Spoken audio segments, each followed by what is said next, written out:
Well, a very good afternoon, ladies and gentlemen. Welcome to another Flight Deck Sim live stream today. It's the 25th of July 2020, 3 minutes past 6 here in the evening in the United Kingdom. And guess what, guys? I've haggered the Zebo Mod 737. Today we're going to be doing something a little bit different. We are in the Carenado Seneca, the Piper Seneca II, the very aircraft I did my instrument rating on. And this actual very aircraft I actually used during my instrument rating back in FSX. And I can't believe they actually ported it over to X-Plane 11.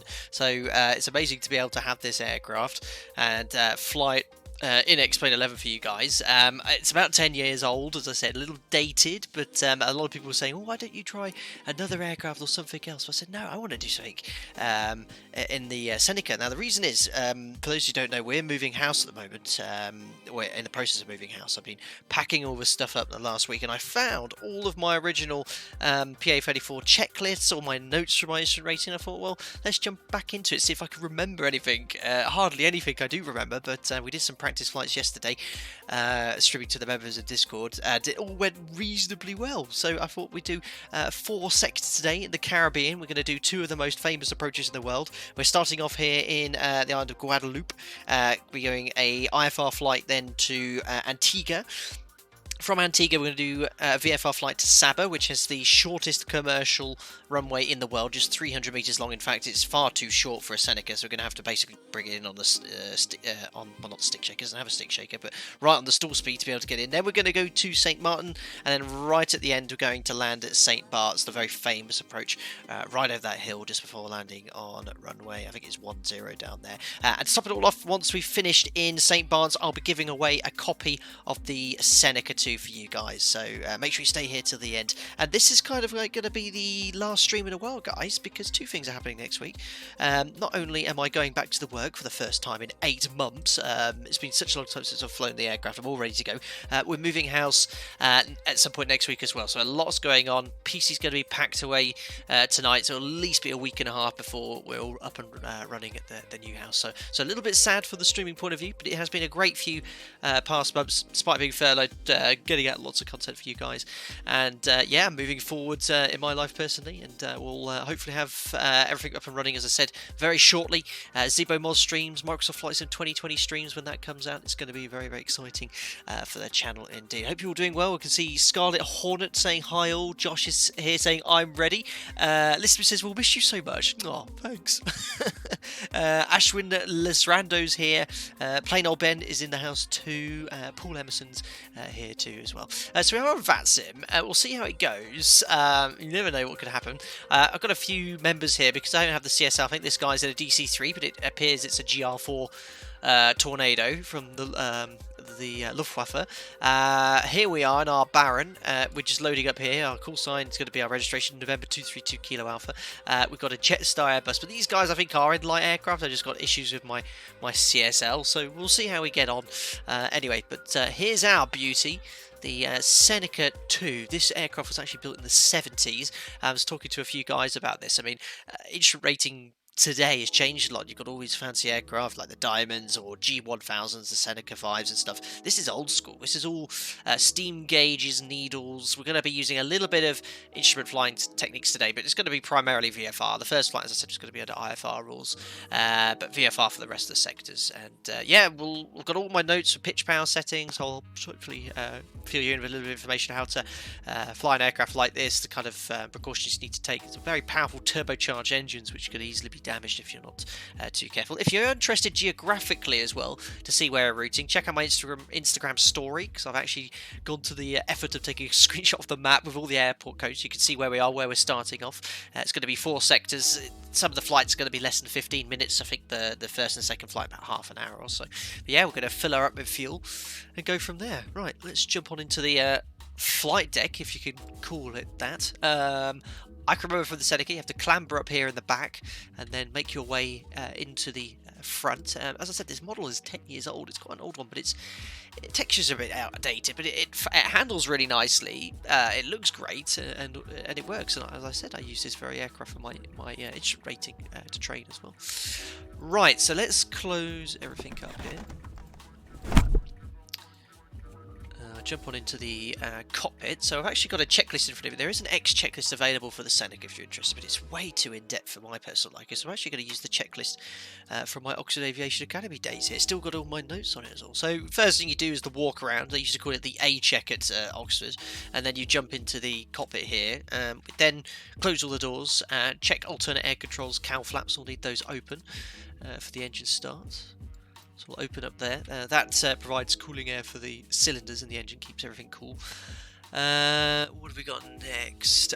Flying controls, you then check the full and free. So you've got your elevator, just make sure my throttle's closed here. There we are. Roll. Doesn't roll all the way around here, and the rudders as well. You can see outside, obviously, when you move your flight controls. Before I forget anything, let's. What we're going to do is take a full load of fuel right at the start here. I think I can do it in here, which is pretty cool. Oh, I already did it, so yeah, we'll take 260 kilos, I don't know how many gallons that is, but we'll do that, and that should be fine for the rest of the day. We don't need to touch the fuel. I'm not going to shut the sim down all day either, so every time we land, we're going to look at the replay, and then cancel the replay, and then we'll get ready, load on for the next sector. Propeller area, then check clear, battery master we can pop on. There we go. You can hear it all whirring into life. Turn the volumes up slightly for you guys. Windscreen de-icer, circuit breakers checker in. You then get your start clearance for IFR. Now let's have a little look here on VATSIM on the map. I don't think there'll be any ATC in this part of the world. There isn't, so hopefully a few of you will join me on this flight for the next sector. See, there's 4 aircraft here on VATSIM, so we don't need to get any clearance if there's no ATC, but we're going to actually fly a SID initially, and then go from there, and we'll brief that shortly. So that's all done. Start clearance IFR. We'll get ready for the engine start then. So anti-collision light, come on. We'll load everything up after the engine starts so I don't drain the battery. Mixture controls or fuel selectors are down here. Make sure they're all on, which there are. We've got 2 fuel tanks here. Loaded up with avgas. Mixture controls fully rich. Start primer we can now operate. If I remember rightly, you used to prime it when you start the engines, but it's been such a long time since I've flown this aircraft. When I tested it, it didn't work, but we'll add a little bit of throttle here. You want to cock that by about 1 centimetre or so. Looking good. After that, propeller area clear, so yeah, you now clear prop, so yeah, it's pretty much we're going to start the engines now. That's a massive aircraft taxi by. I know it's a light aircraft, that isn't anyone messing around, that is someone who's in a light aircraft, but a little bit alarming if you saw that in real life. We'll get the engine started now, so open this little window, clear prop. God, nothing has changed. And magneto switches both on. We'll start engine number 1 first. Start primer, operate, and make sure the start 1 line goes out. Let's start engine number 1.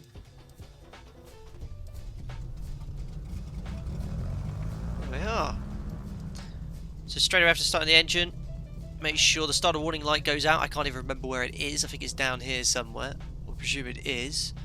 You don't want the starter motor still operating. I think you've got 30 seconds to make sure that the ammeter's charging. So yeah, we'll need to turn on the alternator. There we are. It has to be less than 60. All temperatures will increase. Cinder head temperature, sorry, will increase shortly. All temperatures increase. All pressures in the green. Needs to be in the green quite quickly. Remember T's and P's in the green. If you have a PPL, you know what that means. Gyro pressure is check as well for the instruments. I think that's down here somewhere. There it is. Yes, we have some pressure. And then that's it. You just repeat it for the second engine now. So starting engine number 2, magneto switches both on. We'll do all the power checks shortly. And start primer operate. There we are. Good. Looks like we've got 2 good engine starts. And then again check all pressures are already in the green, all temperatures increasing. I think we have to wait until you're above 75 for the engine checks. Alternator. Pop that on here. Otherwise we'll get flat battery. Excellent. And we have plenty of fuel. Perfect. So after engine start, we now can load the intercom, radio, navigation, and equipment on. So let's have a little look where we are.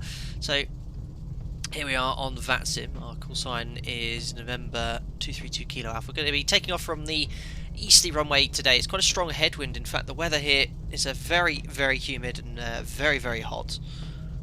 Right now it's 10018 knots, 10k, a few clouds around it. It's got temporary gusts of 25 knots, but it's straight down the runway here, so it's not an issue.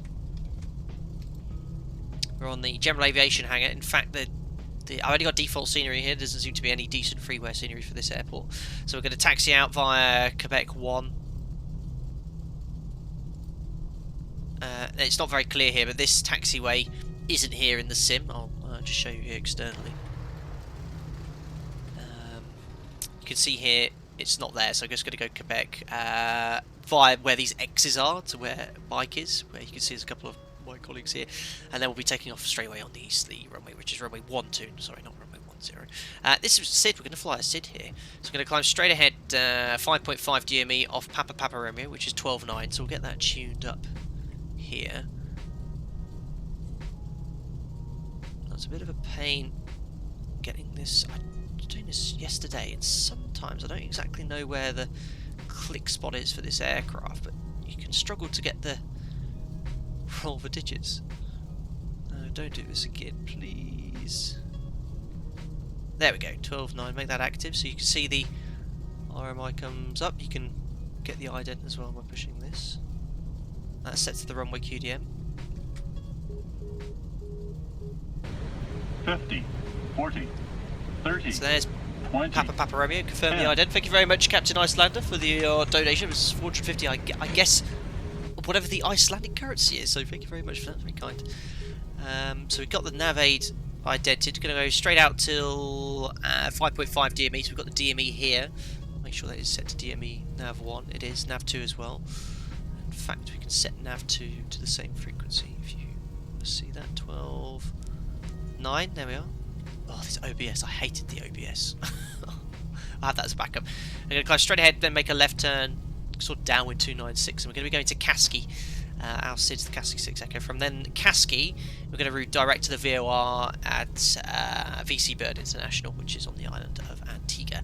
So let's just load up something simple in the GPS. Let's firstly put in the first waypoint, which I've already forgotten the name of, Kasky.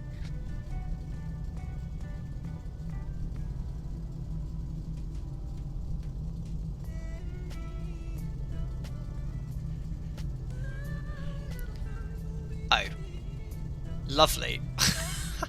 love this GPS. Let's try again. Oh god damn it. Gotta be super careful with this.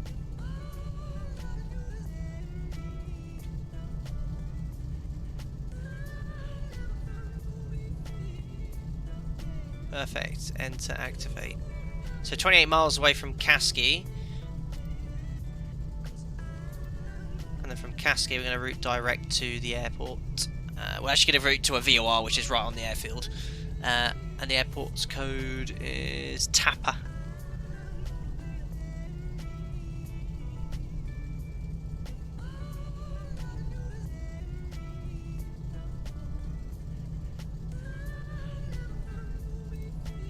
Antigua. No, we don't want to go to Brazil. Perfect. So the GPS is all loaded. We're ready to go, guys. 40, 30, 20. Perfect. 10. Thank you very much, O'Neill. Today will be Butttttter go around. No, we're going to carry on with the rest of the streaks. We're doing 4 seconds today. So we're just going to carry on as per normal. That's a Sunday stream only, but we are doing a giveaway today because it is. It's been a long time. It will be a long time until we can do any other streams. Right, so engine's been rumbling along quite nicely. I can remember when we did our instrument ratings, exactly how we did it before. Got the engine started because I did mine in the winter, it's very cold, and then we'd load up the GPS, get our clearance and everything with engine start as well. I've had a tune up Unicom here, which is 122.8.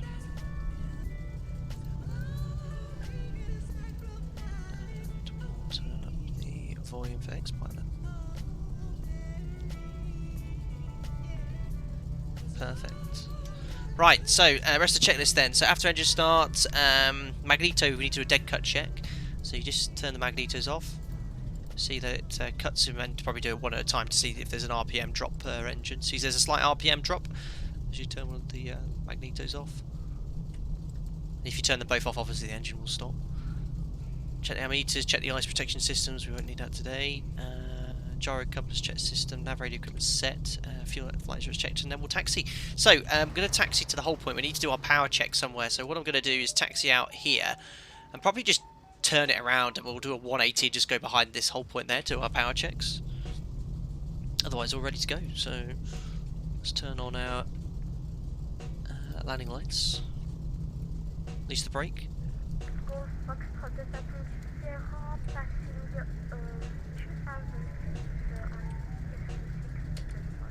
Parking brake released. Off we go. November 232 Kilo Alpha, taxi holding point runway 10 for power checks.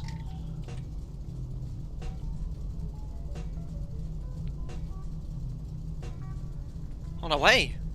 Nice to start a stream 18 minutes in, no FMC to load. Do something a bit different.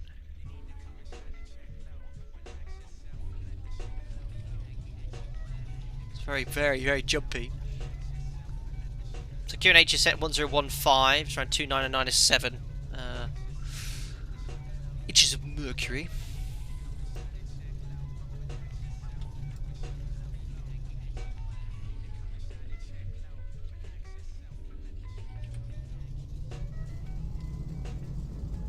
So I've had to set the X-Plane 11 key for brakes to brakes maximum.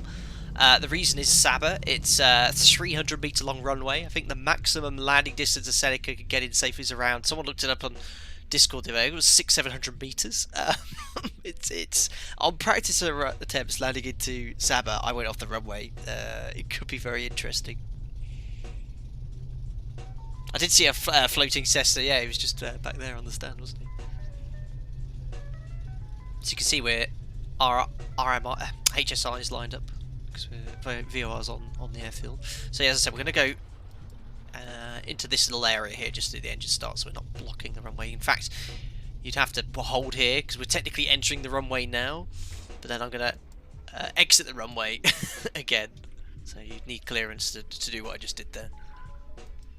So the first two airports, it's just default X-Plane 11 scenery, but Saba, St Martin, and St Barts is all pay-where airport scenery, and the scenery looks fantastic. The default one isn't too bad. I downloaded all the ortho here. I actually went for zoom level 18 because it was only had to grab about 3 tiles or so it does look very good.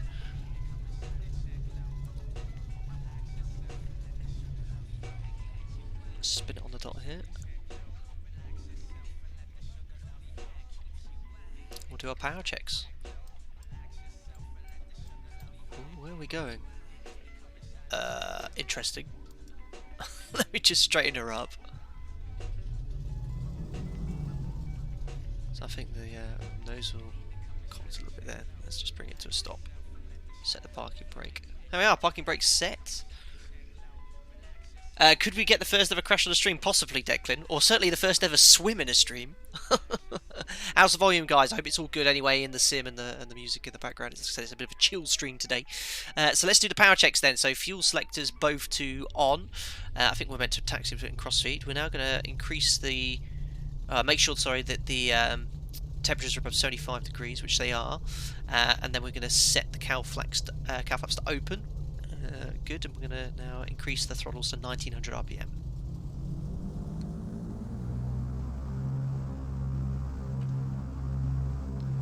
Perfect, so 1900 RPM. We're going to check then propellers, exercise them. So there's a slight, I think it's just the way this is modelled. For some reason, when I exercise the props, I don't get an RPM drop until quite late. So it's all the way down there, and I'm actually very close to feathering the props, which is what you do in the event of an engine failure, and that's a check we'd actually have to do with a lower RPM. Now, when you're doing these checks, it's really important when you feather it, you don't completely feather it, and don't let the RPM drop below a certain limit, otherwise you get yourself into trouble there. So we'll imagine that's done. We then do the mag check again, see the RPM drop, and engine number 2. There is a limit on RPM, but again, I can't remember what it is off the top of my head. Engine instruments will check the pressures in the green, so all temperatures fine. So the head temperature is increasing, the engine warms up, all pressure very important. This one is in the green as well. We then reduce the RPM to 1500, and then we do the feather check, which as I already demonstrated as well. And then so we go all the way to idle. Don't leave the engines in Seneca in idle, otherwise they can really cut off. And just make sure the engine doesn't cut off, and that's fine. And then we typically leave it around 1,000 or 1,200. Looking good, so all good. We'll do the before takeoff checklist now. So trimmers are set, throttle friction set, mixture fully rich, RPMs to maximum. Flaps, well, let's do 1 notch of flaps departure, flaps 10. You know, we definitely don't need it. We're not going to backtrack, I think. Cowl flaps are completely open. Alternate air controls would check, seatbelts are fastened, all doors are closed, flying controls would check front and free, flight instruments are set, autopilot's off, obtain departure clearance, and then take off. So, power settings for departure in the Seneca. Big turbocharged engines, it's a very overpowered aircraft. You've got to be super careful. So in a light aircraft in a Cessna, you go full power for takeoff. Don't do that in the Seneca because you'll blow the turbos. We're going to set 30, I thought it was the takeoff power setting, it's 34 inches. Where's all my notes for this? 34 inches. 40 inches is the limit. If you go over 40, you're going to get the overboost lights come up. And if you have a sustained period with the engines overboosting, I don't think the wastegate's big enough to spill out too much exhaust gas. You can actually damage these engines. I remember when I went from the Cessna, the Warrior, to the Seneca, it took some time to get used to manipulating these engines. But 34 inches for takeoff. We're going to rotate at 77 knots, and then we'll raise the gear, raise the flaps, climb out at 100 knots in this aircraft. We're going to climb straight ahead, remember, on that SID, all the way till 5.5 DME, make a left turn 296, and then we'll intercept the 359 radial towards Kasky. That's it. Ladies and gentlemen, I hope you're ready. We're almost all good to go. We've got an aircraft holding there. We'll just let Unicom know we're going. And yeah, get your togas in chat. And remember, 232 Kilo Alpha, departing runway 12 in Guadeloupe.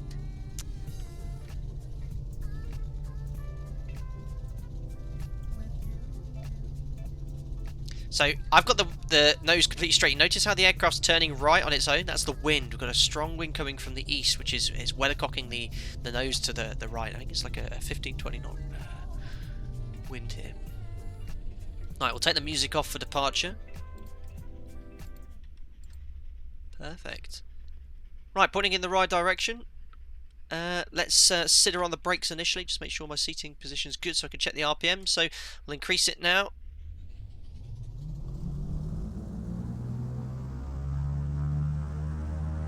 So I'm going to release the parking brake, and here comes 34 inches. Right, takeoff power is set. Airspeed's live. There's 60 knots. 77 knots, rotates, and we're airborne. Positive climb gears up, there's already 100 knots. Put the flaps up as well. And trim for 100.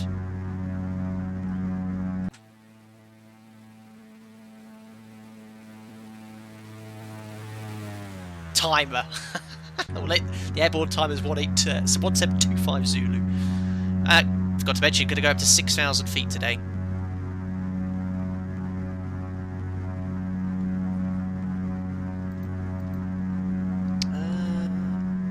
How's the volume? Too loud?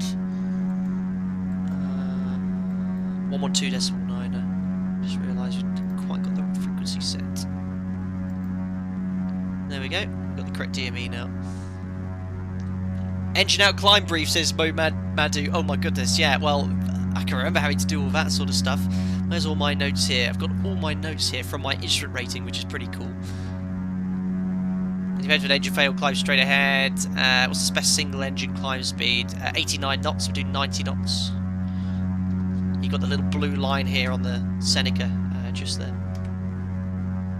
Very powerful aircraft, there's 2,000 feet. And we're going to wait until 5.5 DME, so we'll see where my mouse is here. We're going to have to wait for it, 2.6 there. Make a slight left turn here.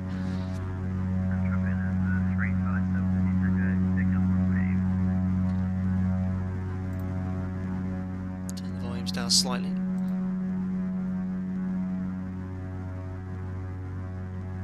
Michael Pocket, is this what you did your multi-engine certification in? It is. I did my CPL and instrument rating in the Seneca. So I'm just tracking the HSI here on the radial, and we're going to wait until 5.5, 5.6, 5.5. So I haven't quite got this set up 100%. I don't want it. There you go. Probably just fly left slightly.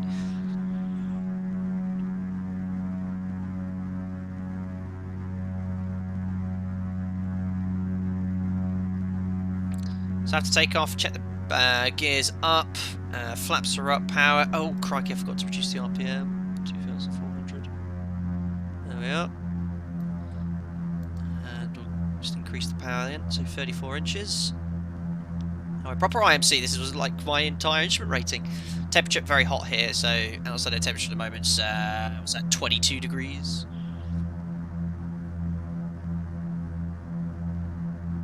Oh, yes, I should be squawking 2000, I just realised that. I've got a random squawk here.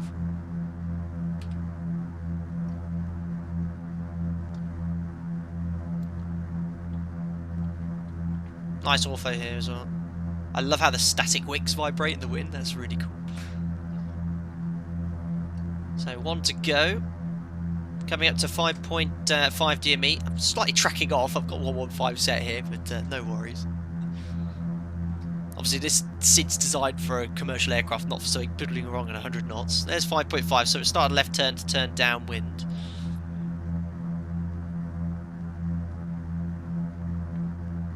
And what was that radial we needed to intercept?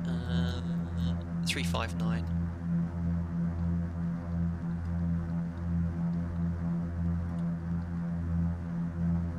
There we go. What was that heading we need? 296. So ready to level off. There's 6,000, so slowly lower the nose. Trim nose down as the aircraft accelerates. What's the cruise power setting? It is 32 inches. So trim. We're already at 32 inches, so all I need to do is reduce the RPM. Oh my goodness, someone's purchased some merchandise. Thank you to whoever that is. Marianne is downstairs at the moment. She's not even said hello. How rude. So I'll try and have a look at what that is in a second. I'm going to put proper IMC today. 2,200 RPM. Ready for the cruise. We're level. So we're now going to wait until that we intercept that 359 radial outbound from the VOR en route to Antigua.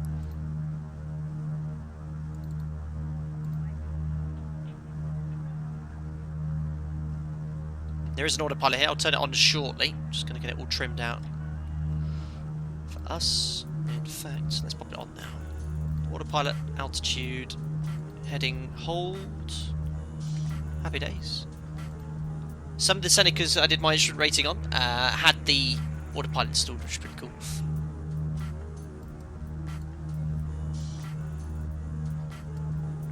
How cool would it be? A big part of me would go, you know what, I'd love to do this as a job. Just hop between the Caribbean islands in a twin. It'd be super cool.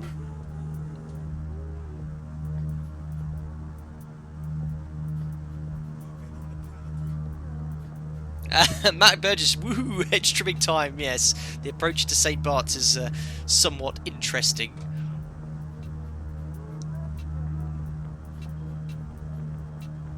So here comes that radial. Let's give ourselves a little bit of a more gentler intercept. We're obviously quite close to the VOR, only 2.8 miles away.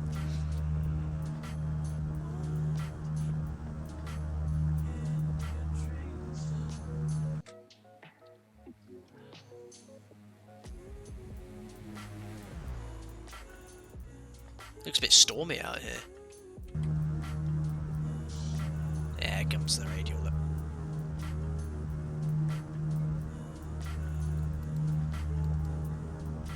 So I think, guys, what I might do, because I bought the Seneca a couple of days ago and I've been practicing yesterday, I might do some kind of, obviously, Zebo 737 will always be the primary streams, Airbus and 75, 72, 73s and stuff. But I might do some longer flights on VATSIM IFR in Europe and stuff in this.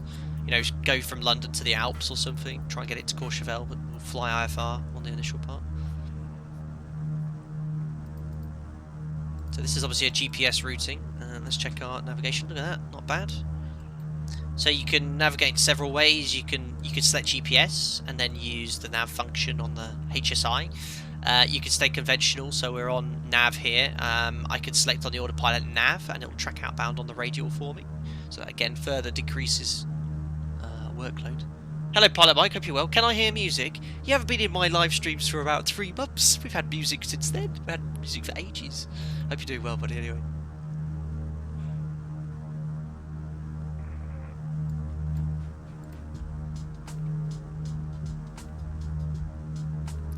Tropical Storm Gonzalo is around 125 miles south of your current position. Thanks to Tons of Love for that excellent information.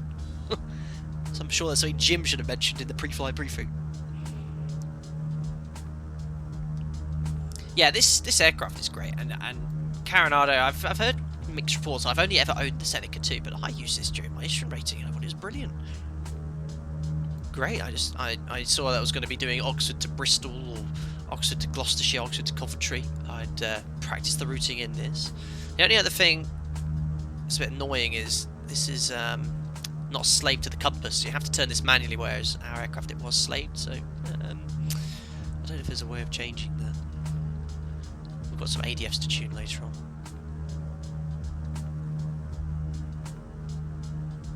So cruise power 32 inches, 2200 RPM should give us around 140, 150 knots, giving us 150. Oh yeah, the cowl flaps we should probably close now as well.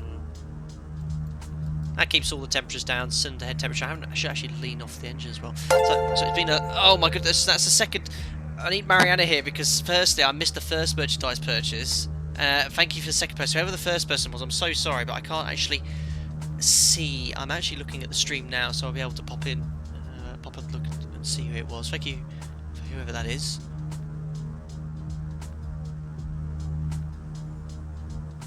And then we'll lean off the engines. Will Bewley, you've bought a face mask. Thank you so much. Very, very kind. I can't even see the comments. Incredible. Cheers, Will. And whoever the first person was, thank you very much as well. It just didn't come up on my thing, and Mariana's my usual stream checker to say thanks to all these people.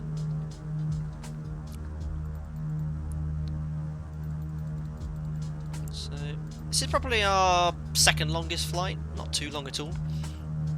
Oh, is the transponder set to altitude? Yeah, I actually work for the US government. They can't see us here. Nothing to see.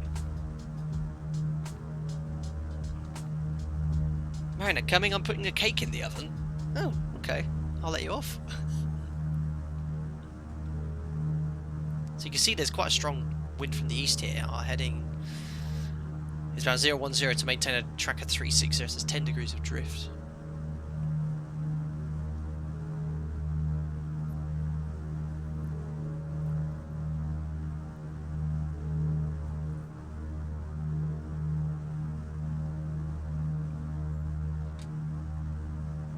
So we'll get that. If you're happy, guys, we're going to Kasky. What I'll do, I'll bring up the charts for VC Bird International, which is Antigua and Barbuda, which is quite a large international airport. We are going to fly a visual approach into here, though. We are going to fly some instrument approaches later on too. Let's do... We're going to fly VOR, runway 07. Oh, screw that, you have to go out to the beacon all the way outbound. We flew one of those in the DC-3, I remember. We'll do visual today, and then into St Martin we'll fly the procedural approach there. It's a timed NDB procedural approach. Because we're coming in from the south, it's quite awkward to go straight into one of the instrument approaches here.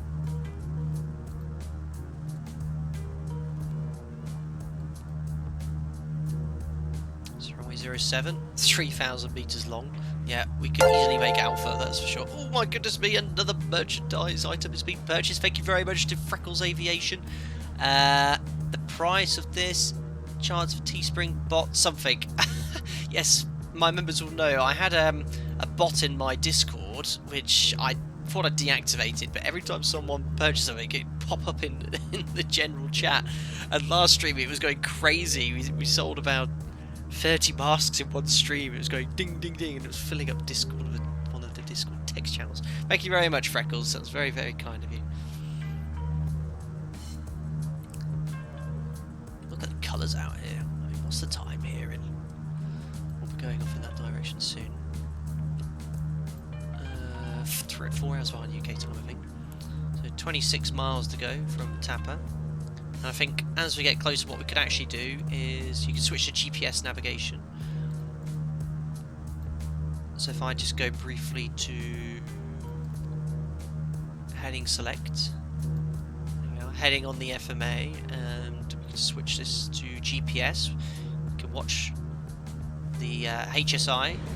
50, There we go. And if 40, I now go back to nav, 30, 20, 10. we're on GPS navigation. Thanks a lot, 2 tons of love for the pound donation. Is your pre-house move checklist created?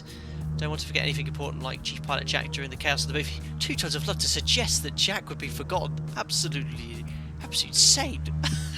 We do have a checklist for moving. We're pretty much all packed. I'm essentially living out of a suitcase the last few days because I'm going back to work next week. So I'm sort of imagining I'm out of base because I live out of suitcase when I fly out of base. Everything else is in boxes. Removals company's booked, and yeah, all good to go. We won't forget Jack though. 2 tons of love. Thanks, buddy.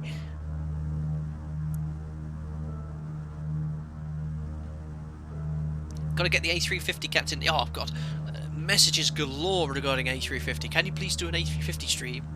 I've been told it's actually quite good, and they've updated it recently. Is it Flight Factor? They've updated it recently. So as soon as I get back, get things packed up, I'll probably jump in and do a Zebo stream, and then I'll look at A350.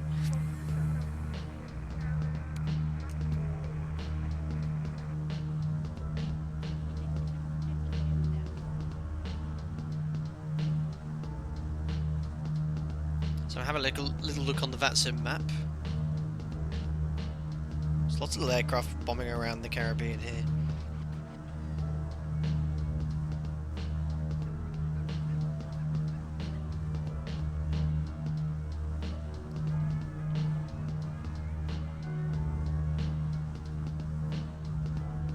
Awesome, Renz. Are you excited for Microsoft Flight Sim 2020? Absolutely. I can't wait to share my thoughts on it because I've been flying around in the Alpha now since whenever the Alpha came out. Looking forward to doing flights like this. Maybe when Microsoft Flight Sim 2020 comes out, probably we could replicate this and compare.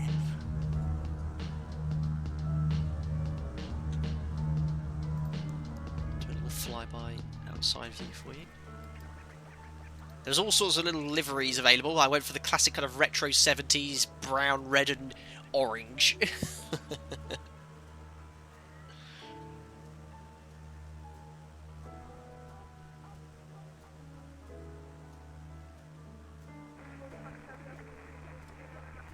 Cyber Shadow, you're going to fly the whole sector at 6,000? Yeah, this one we will. Next sector, I think 6,000. The rest will be around 2,000 feet. We've got some really short flights. The last 2 sectors are going to be very short.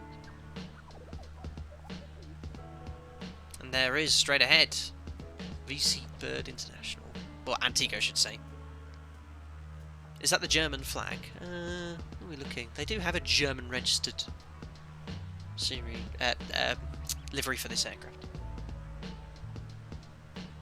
Oh yeah, more of you were talking. Yeah, sorry, I completely forgot to lean the engine. So, excuse my lack of knowledge in this area. It's been a long time since I've had to lean engines. Essentially, you want to reduce the amount of fuel going into the engines, so you have a peak amount of air or oxygen and fuel. For an aircraft like this, it's very important to monitor the cylinder head temperatures and the EGT. Because you can lean it too much, you do this, you'll see the EGT increasing. I don't think this is well modelled, though. You see how the mixture moves and the fuel flow needle? It's not quite the same. Thank you very much, Steve M, who's bought a... if you're wearing this to your too close face mask. Hi, boss. I've just missed the comment. It's so quick. I need Mariana up here to be able to read that stuff. Thank you so much, guys, for supporting the channel, gigs and merch. Very, very kind. Thanks a lot, buddy. It doesn't come up on my mini feed on Streamlabs, so I can't see the message, which is such a pain. So yeah, we've leaned it off a little bit, check the temperatures, and then you just go past peak. It's a little bit too lean there, and then it drops off. And like I remember someone saying, "Oh, increase it when you go beyond peak." But I need to look up.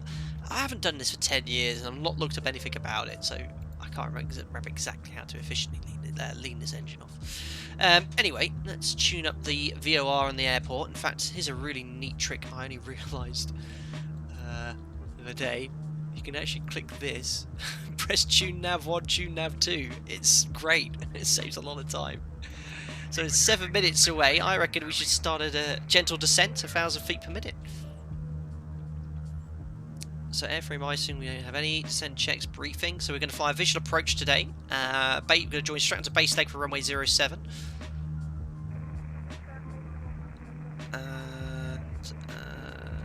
is set. Fuel, we have sufficient instruments, radio aids, minimum safe altitude. So we're not flying an instrument approach today. And we'll start our descent. So let's just disconnect the auto.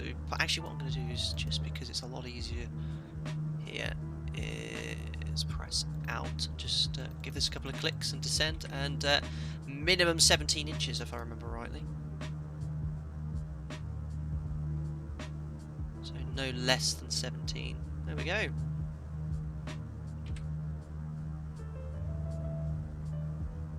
Joe Trade's cheating, I know. It is technically. But it means I can look at chat a little bit more. And what happened to tuning and identifying? My goodness. Ross Boss, you're quite right. I mean, I could get the chart out for the instrument approach.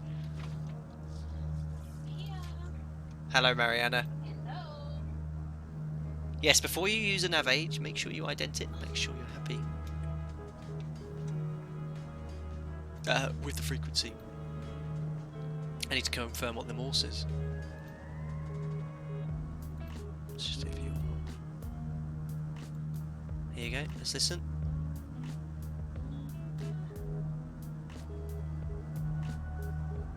There you go. I hope you're satisfied, Ross Boss.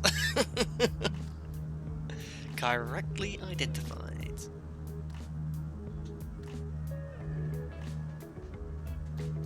So when we get a little bit closer, we'll increase the RPM back to 2,500 feet. 3 flap settings, 10, 25. You have flap 40 for short runways as well, so we're going to use flap 25, 120 knots, or 137 knots for flap 10, flap 25 is 120. Final approach speed's 85 knots. Rich in the mixture now. That's the airport here, and the scene a little bit turbulent.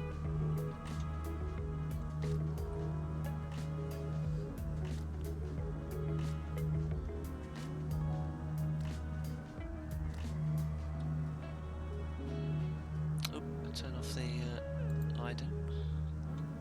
No ATC still, so we'll just call inbound about 5 minutes from the station.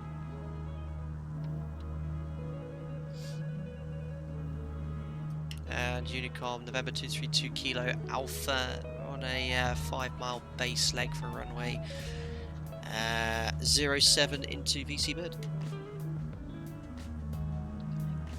Flying Bicycle just subscribed. Welcome aboard, sir. Traffic, Alpha 3 Delta Charlie, vacate 07.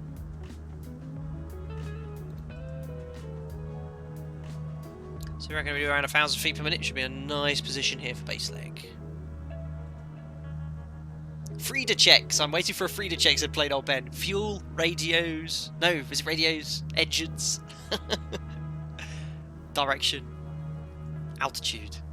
Yeah, I haven't done a Frida. Or a Hazel check before you do stalls. All coming back to me.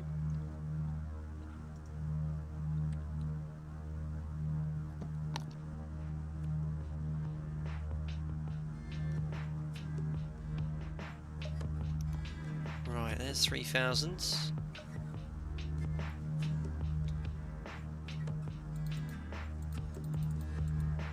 Beauty of GPS.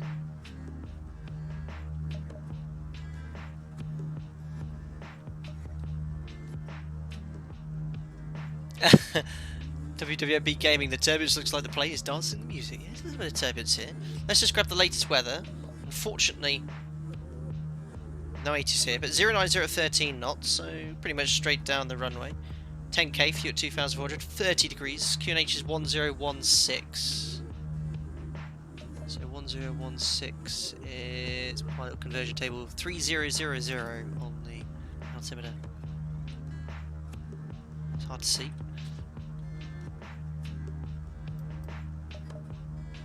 There's the airport. So I reckon we'll fly a little bit left here. In fact, I'm going to go to 2,000, level off, and then I'll take control. I'm going to reduce speed to around 120 knots.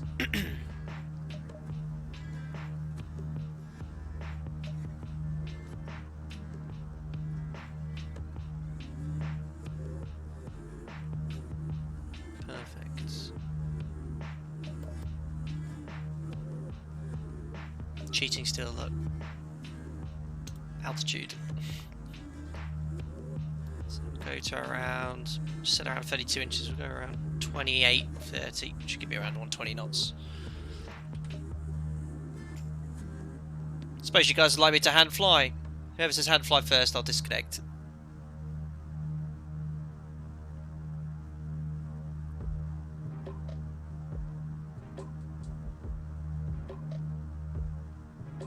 Andy Black, good afternoon from Florida. Good day, not a million miles away from you, virtually. 50, 40, 30, 20, 10. Thank you very much, boy, for the £11 donation. Very, very generous of you. Hopefully everything goes well in these weird times. It feels good to be back. Was very busy for a long time, so unfortunately could not watch a stream for a while. Ah. That's awesome. Thank you so much, buddy, for your generous £11 donation. Thanks a lot, boy. And glad you enjoyed the content. You're back on board, at least, for another live stream. Oh, no, that's the avionics switch. That's the one I wanted, nav. Yeah, you've come at a perfect time, at least, for another Flight 8 Sim live stream. Glad you're enjoying it. Thanks a lot for the donation, buddy. Appreciate it. Right, anyway, I've just set that to runway QDM. That just gives me a bit of situation awareness in regards to our position. I'm just going to pop my head out, which is a little bit easier. In fact, I'm going to disconnect now. Just reduce power, keep descending. Just going to give myself a little bit more of a base leg here. It was a little bit tight in. I didn't realise how tight in we are. So, great thing, you can just stick your head outside. And November 232 Kilo Alpha, shortly turning base leg runway 07.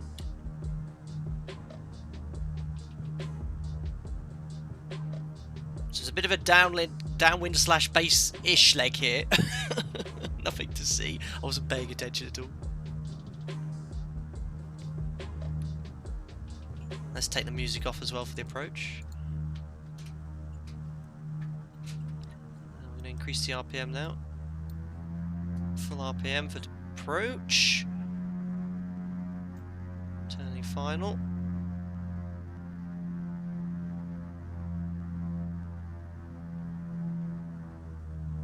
Power back a little bit more, start slowing down. Rest in peace, PC. I'm really high. I've completely screwed this up. And I thought my radial was aligned here with the runway, and that's why I got a bit confused. The airfield's on station. Right, we'll go flap 10 now. Should go straight to flap 25. Drop the gear.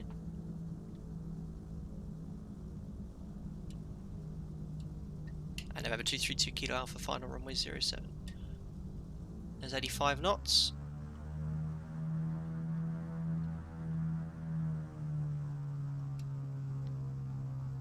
Looking good. So landing checklist. Landing gears down 3 green. Really hard to see the lights in this, but it is just below my head.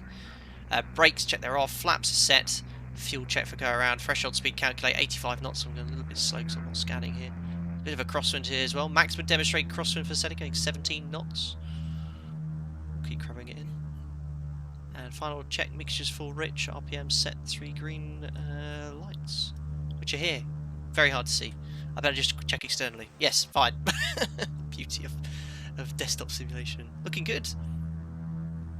So the threshold will slowly start rounding out. In fact, a little bit beyond that, and slowly reduce the power to idle.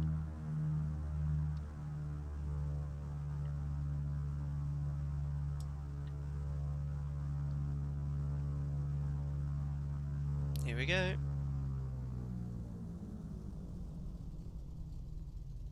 Hold it off. Oh, what a start! You beauty! Minus 46. Oh yeah. Flaps up. That was an absolute smothering of butter. Unbelievable. Ladies and gentlemen, welcome to Antigua. I didn't even hear the tyres screech. That was wonderful.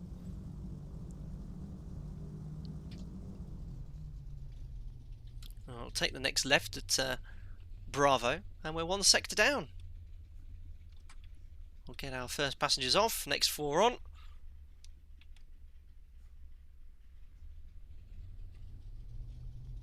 And November 232 Kilo Alpha, runway 07 vacated at Bravo, taxiing to German Aviation. Wherever that is. Let's go have a look here.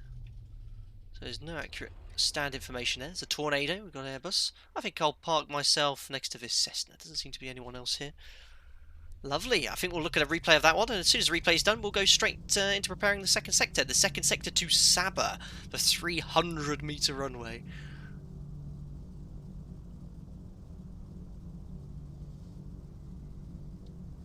So after landing, flaps are up, propellers, max RPM, Peter heaters off, wasn't required today. Actually, I'll just make sure this stands clear. No, it's not clear actually, there's another aircraft there, so we'll take the next one. And air intakes required, don't need alternate. So trimmers are set to neutral, cow flaps open, which we'll do now. I'm not going to do the replay music every landing, we'll do the other relaxing one. Probably should have opened those prior to the approach. I missed that on my checklist. Oh, I hate it when it does that. I hope we're going in a straight line, still we are. And yeah, this is just another default airport scenery. There was a freeway one, but it was very old, very outdated. But all the other ones look really, really nice. When we get to Saba, we're going to do a little island tour. We're going to go around the scenery, so if you're interested, we can look. Right, what are we in, a 787 or a 73? That'll do nicely. Right. Parking brake is set. Closing down checklist then, so parking brake on, set the power to 1000 RPM. There we are. Do another live mag check. Yeah, slight RPM drop.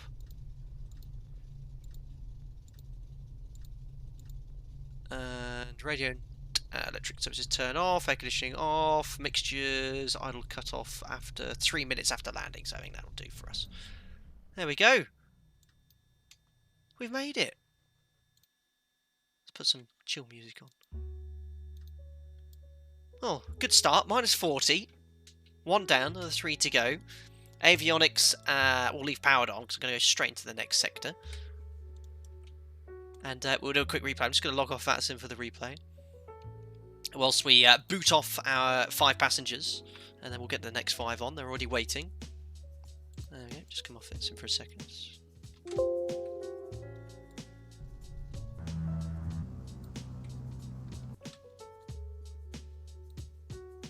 Here we come. So yeah, the approach was a little bit screwed up. I was a little bit high, but it's no 737. You just plonk the flaps and the gear out, and down she goes.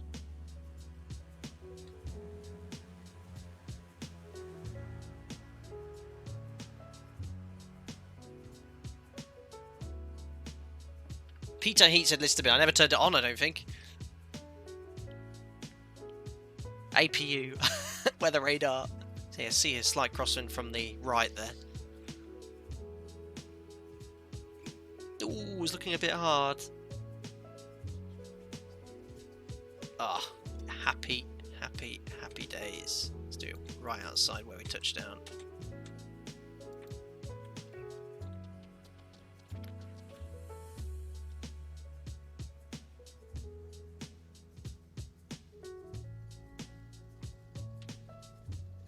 I think that was pretty good. Reverse thrust. 100 knots, 80 knots. Wicked. Well, let's not hang around. Straight to sector number 2, guys. Hope you're enjoying the show so far. If you enjoyed the button, don't forget to smash the thumbs up button. We've only got 242 likes.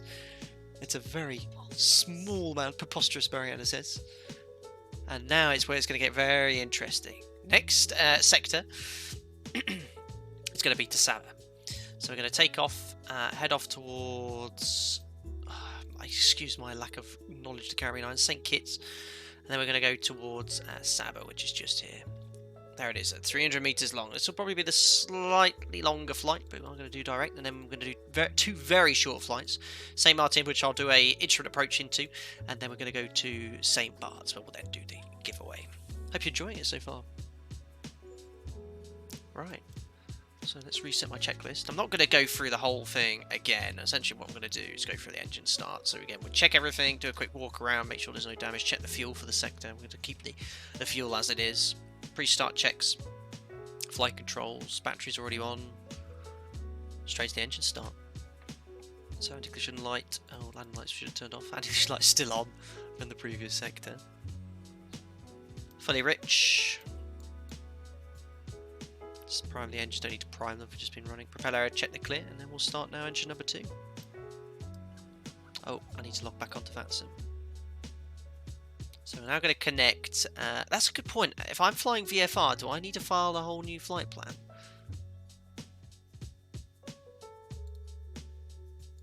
I'm just going to put VFR. That's a point. Can I just log on to VATSIM VFR and just say what my intentions are? Do I have to fill in this little flight plan? I mean, I'll fill it in quickly. It doesn't take long. I know you can't see it, guys. Sorry about that. So, Tapa. Destination airport is Tango November Charlie Sierra. Alternate, we'll call that TNCM. I'm going to go at 6,000 feet again. Departure time is very shortly. 1800 Zulu. Time en route, let's go 30 minutes. Cruise speed will be 150 true airspeed and 6,000 feet. Well, I filed a VFR flight plan. Route, just put direct. Please indicate your voice capability. I can talk. Unable to submit flight plan. Not connected to network. Okay. Let's try again. Okay, I filed a VFR flight plan. That's my lack of knowledge on VATSIM for VFR, because I've never done it. But we have filed a VFR flight plan. Looks like everyone else is hanging around ready to go, which would be cool. I need to check my model matching, because I'm sure this guy isn't in a Blue Wings Airbus A319. All ready to go. So, starting engine number 1. I should have turned the magnetos off as well, but oops, what did I just flick down there? Auxiliary fuel pumps, we don't need that.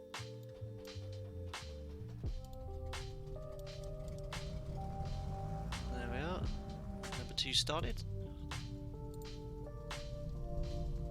Let's turn the music down slightly here. Ticket traffic, TBM, Golf Bravo, Charlie Echo Bravo, taxi, runway 08. So we've got alternating charging, cylinder temperature still warm for the previous sector, all temperatures in the green, all pressures in the green, fuel's fine. Dry pressure would then check after engine start, repeat for engine number 2. Clear prop! Engine number 2 started. TBM, Golf Bravo, Charlie Echo Bravo, correction, that was runway. Alternator, cylinder temperature, all temperatures in the green, all pressure, ammeters charging. Check dry pressure, all good. After engine start complete, so let's jump into the GPS. So we're going to route to a NDB for this flight. Now it's a great shame because I can't actually show any flight plans or anything, but I'll do what I can do here. So we're going to intercept this airway. It's a lower altitude airway, G633, towards the Sierra Kilo Bravo NDB, so 325. Let's tune that.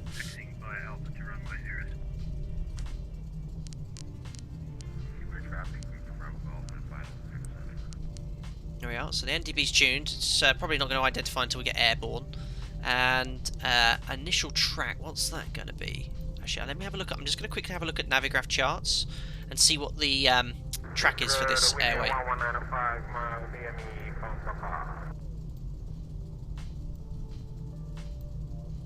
Just give me 2 seconds, guys.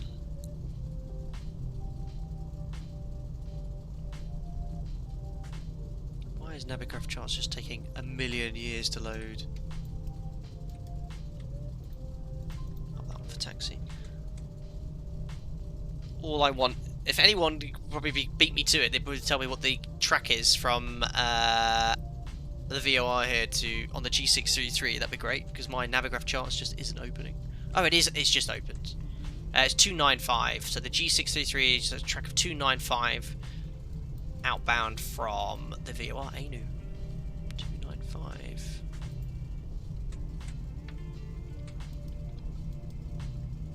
So we're going to set this to 2905. We already have the VOR tuned. It's right on the field. Look, only 1 mile away. Runway QDM here is 073.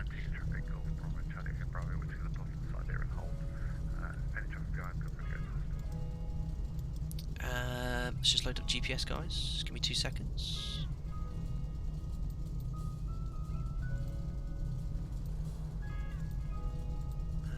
initially route to Lindy B, which is Sierra Kilo Bravo. Just doing a little bit of airway flying, which is cool.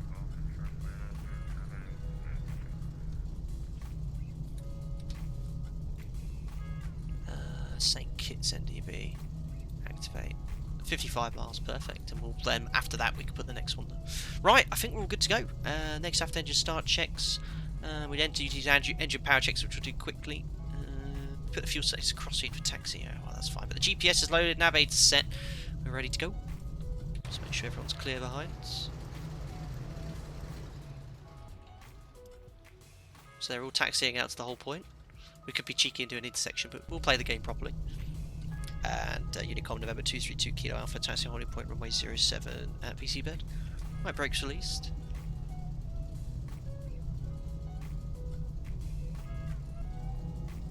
Could be interesting in Saba with these aircraft. We might see a few guys go for a swim.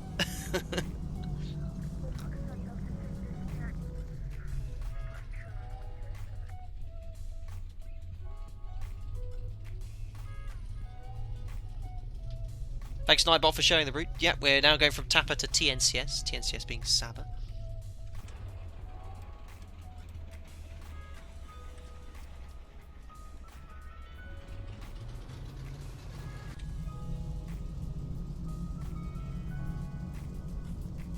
A little bit of a queue.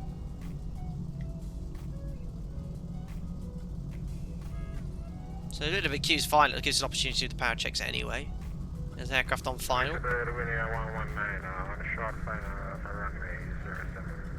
What aircraft is that?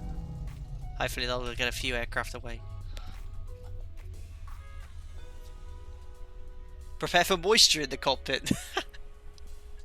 So yeah, we're gonna have to go way below the final approach speed that's safe in the Seneca to get it into Saba, and then the normal approach speed of 85 knots. It's impossible. You cannot land there.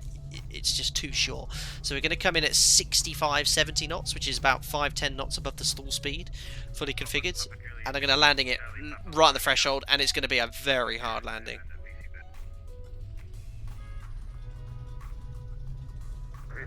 Traffic, be advised. Short final linear 119, short final for runway 07.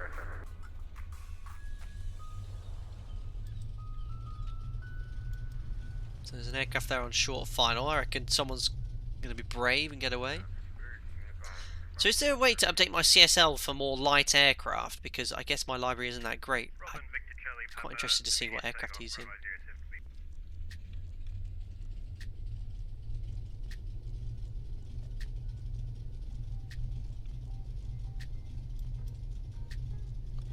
Parking brake set.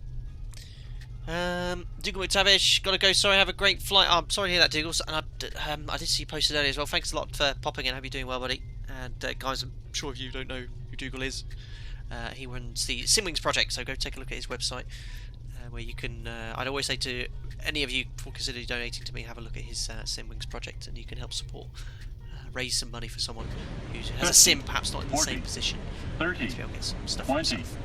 10. Thanks a lot, Kieran Harvey, for the £5 donation.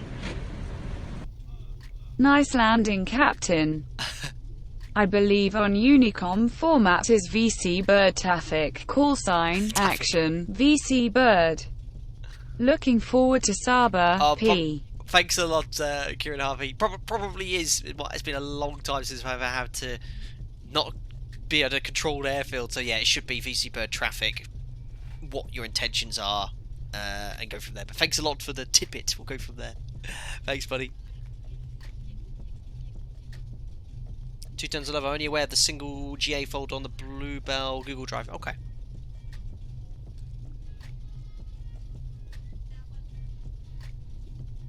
What aircraft's he actually in, this guy? Definitely not an Airbus. This new X-plane map thing's pretty cool. So after this guy, looks like no one else on final, so hopefully we'll get a few departures out.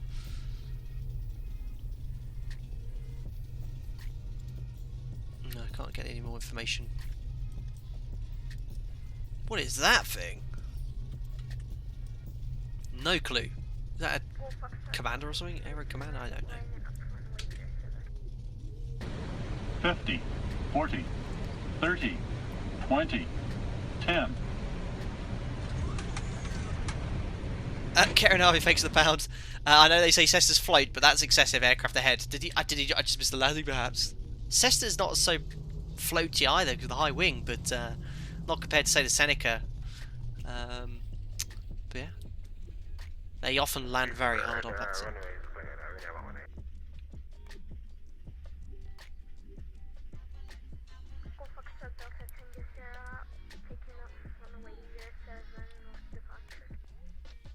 Amazing. Atlantic traffic, TBM Golf Bravo Charlie Echo Bravo lining up from 07. So there's a TBM, I think, ahead. A TBM represented by an Airbus A320. So as soon as we get to hold point, we'll do our power checks.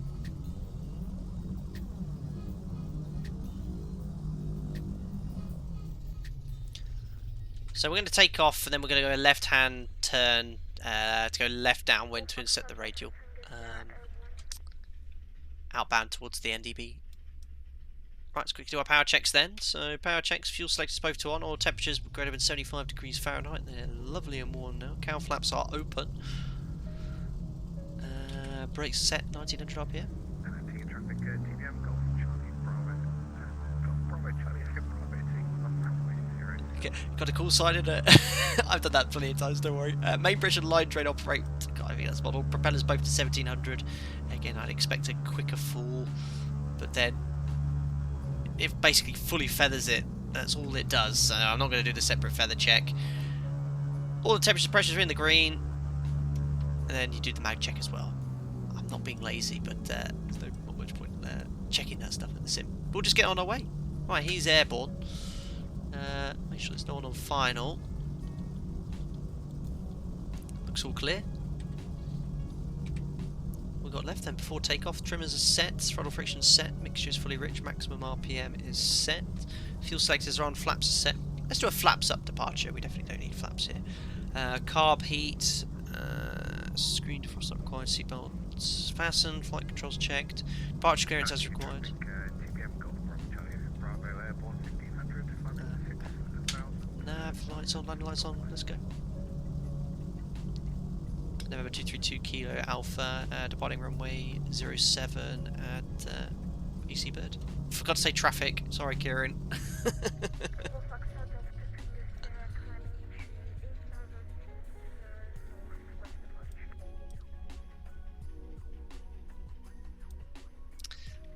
What I really like on the real Seneca, there's a little mirror here, so you can check if the gear's down. The nose gear, which is pretty cool. Right, let's turn the music off for departure. Guys, get your togas in chat. LNAV auto throttle engaged, timer. Let's now go to Saba. So remember 07 left-hand downwind, and then we're going to intercept the G633 radial, which is just here from that direction. Outbound here. I think these guys are just going direct, but we're going to go via St Kitts. Right, wicked stuff. Let's set the power up.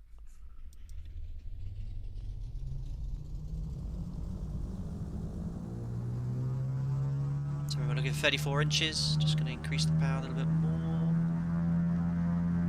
Brakes release. Let's set takeoff power a little bit too much. There we are. So there we are. 34 inches. Wait for 77 knots. There it is. Rotate. No airborne. Gears up. Flaps are already up. And we'll pitch for 100 knots. Climb straight ahead to 1,000 feet, then we'll make our turn en route.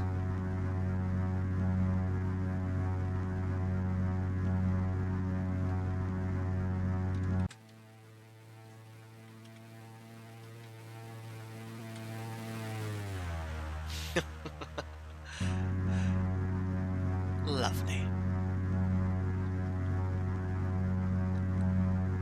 So we're going to go back up to 6,000. There's 1,000 feet, so we'll make our turn downwind. 250.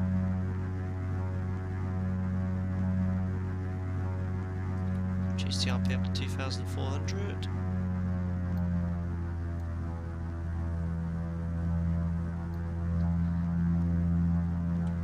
Pitch up for 100 knots, going a little bit fast here.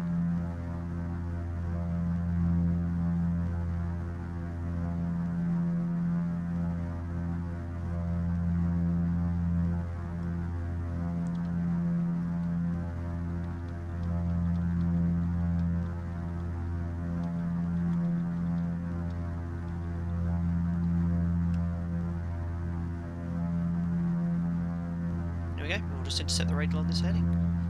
A little bit bumpy again. Oh yeah. There's the, oh look, the ADF's just coming live again. We'll ident that to make sure it's the correct one before we use it. Passenger view, there is runway. Look at the static wings jumping up and down in the wind. And now we're all going to really nice scenery. It's all looking good.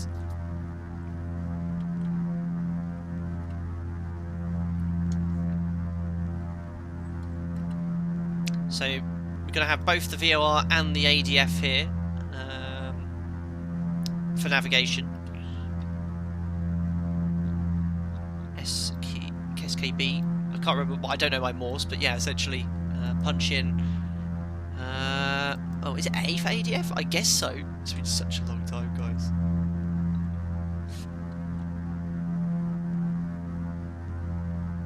Wasn't that an aircraft carrier to the right?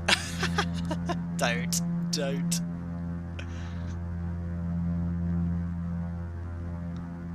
Yeah, because this isn't a slave to the compass, you have to set the book card manually. There's the HSI coming in, so we'll make our turn now to set the G6. G633 airway.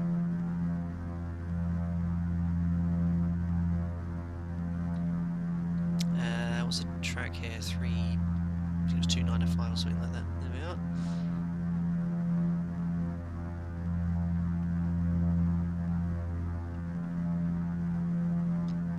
Jonas, question or random giveaway? I haven't actually thought of a question yet, so it'll probably be random today. Anyone can win. All you have to do is be in chat.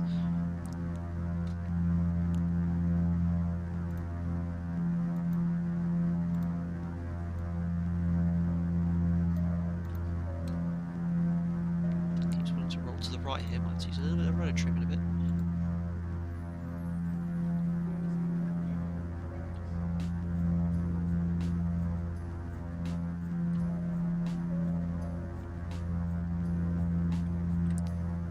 Nidsley Albino, can you show the route and the actual position? Nidsley, if you go to my Instagram story, you can see our routing today. We're now on the second sector, so if you look at the Instagram story, we're now in between Antigua and Saba. This is where we're going to here, Tango November Charlie Sierra. So after this NDB, we're going to have to continue visually.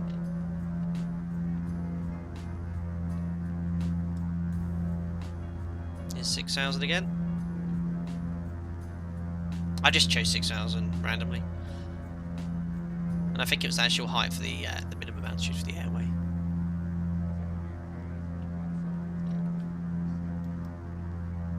Inches for power in the cruise.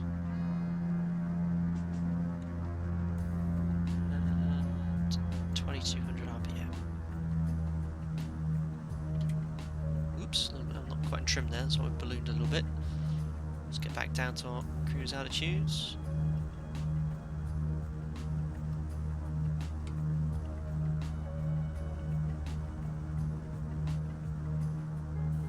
Yeah, guys, stay tuned. Saba, if you don't know already, it's going to be quite interesting.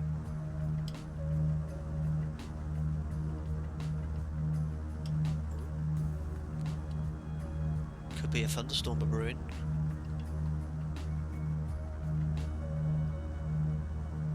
Let's get it all trimmed out here at 6,000. I remember the Seneca, I think I had it in the cruise level flight, had a slightly nose down altitude. I think it was just below the horizon. It's been so long since I've flown this aircraft. Slow my workload slightly, get the autopilot in. On altitude. nav. There we go.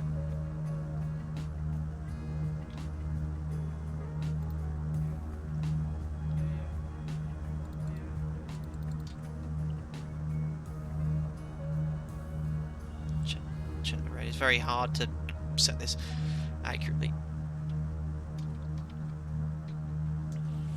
Cool. So we'll finish loading up the GPS now, because we'll use that to aid our navigation after St Kitts. Let's go flight plan here. We'll enter Saba, which is Tango November Charlie Sierra.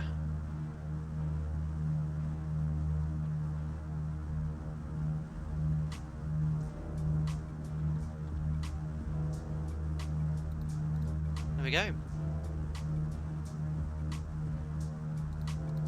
It's funny because it's the same GPS we had when I did my instrument rating. It was installed, not that we were allowed to use it. 196. Surely not.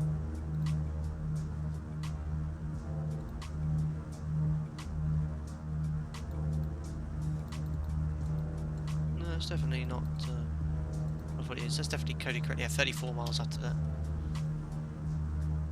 So total distance is 4075. We're doing a ground speed of 196 knots because we've got that massive tailwind behind us, which is great. It's pushing us along here. That's the time to the VOR. Remember, we're flying away from it though, so if we're flying direct, that would change. That's great. 70 miles, 200 knots. What's that going to be? 60 miles at around 100 knots will be about 30 minutes. It's going to be half that, around 15, 16. Need my whiz wheel. More of that was your ground speed. Yes. Oh, on the GPS, that figure. I thought it was distance. That makes sense. So we've got GPS and DME ground speed. The mobile technically you should be at 6,500. I apologise. We'll be alright here. I don't think there's too much traffic around. No weather information for Saba, no METAR, but St Martin, Princess Juliana, which is very close, showing 070 at 10 knots. So we'll definitely be landing at Saba on runway 12. Broken clouds 1831 degrees.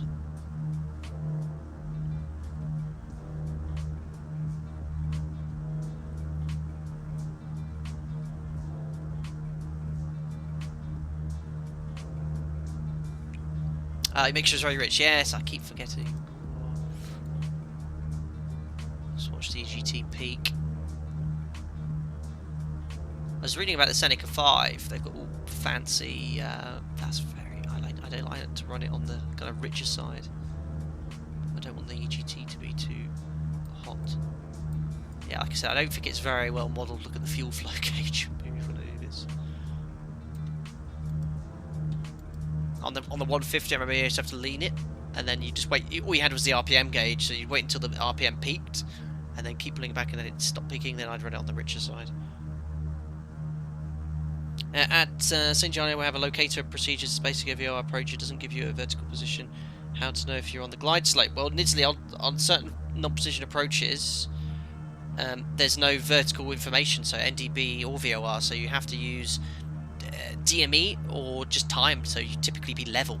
We'll have a look at it later, but yeah, a lot of these approaches you level off at the minimums.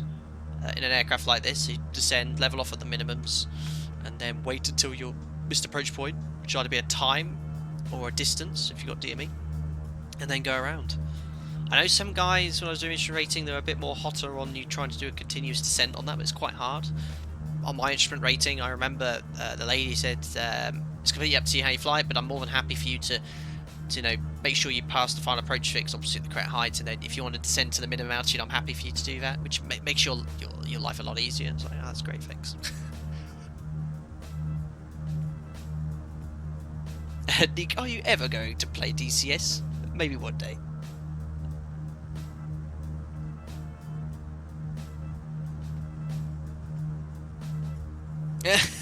Saba checklist: arrest the hook down, anchor prepped, life jackets donned, buttocks clenched.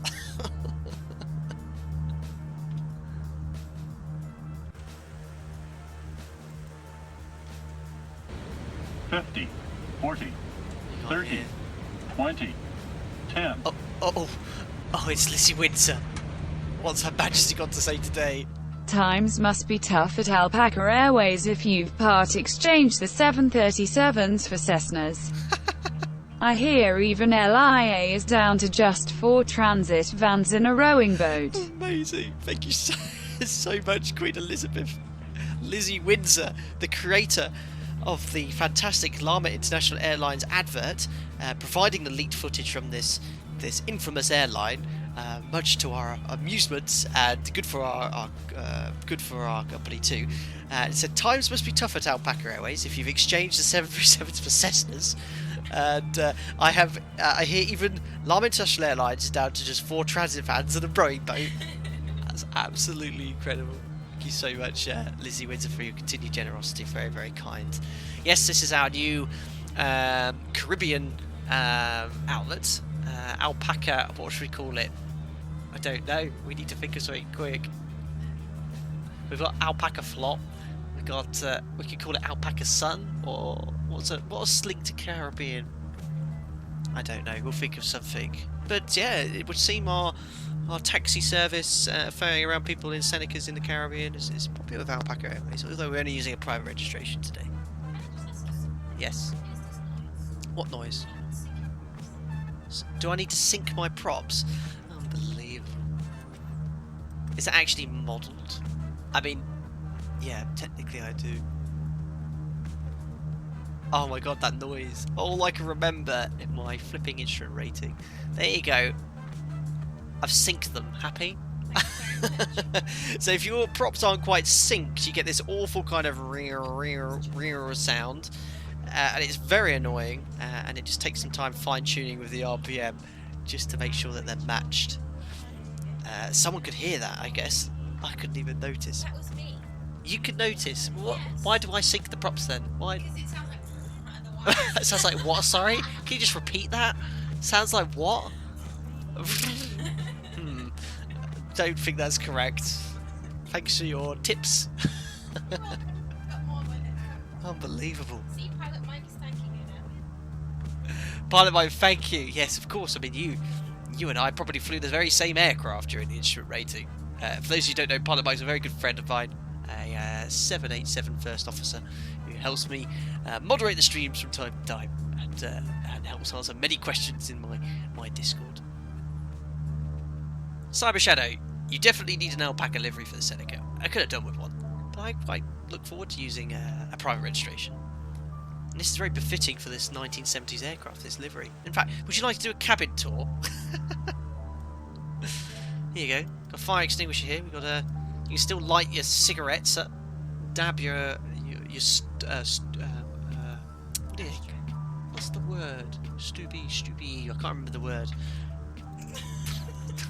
Found time to use that. Yeah, so you can still smoke, which is pretty cool. Here we have room for 4 fare-paying passengers. We've even got the period curtains installed. You can smoke back here as well, to your heart's content. We've got some cargo in the back here. Sport life bag and a box of merchandise. Yes, the Havana cigars. Yeah, but it's nice. It's nicely modelled. You can open the door probably. Nope. What I also remember from this aircraft, I think it is here, yes, it has a heater system which uses fuel to heat the aircraft. It burns fuel, and then you can heat up the aircraft that way. Mariana's coming back shortly. We are, as I said, mid-house packing, so she's got a few more boxes to pack, but she'll be keeping an eye on you all to make sure you're all behaving yourself.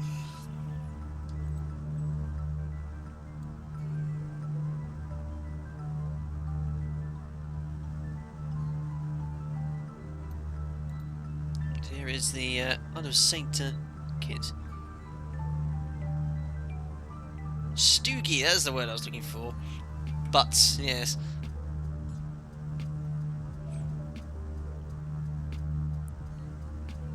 So yeah, this is a bit of ortho. Get a bit closer, looks a little better. And I think there in the distance is the island of Saba. There is our destination. We're actually, no, we're not on GPS navigation. Let's switch to GPS. There we are. A little bit off the track. Nothing to see here. Helps if I get the radio tuned precisely. I think I had, yeah, the 300 radio, and in fact wanted the 295, which is why I'm a few miles north of track. Nothing to see here. 210's love, she indicated your lack of labelling boxes. No, she's been definitely chief packer. Every time I pack or start packing, she starts saying, no, don't put that there, don't do that. So I leave it to her.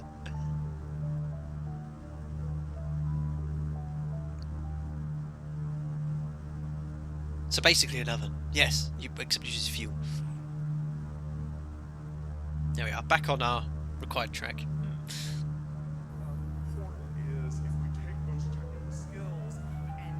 Oh, all these songs. Let's go to the next playlist.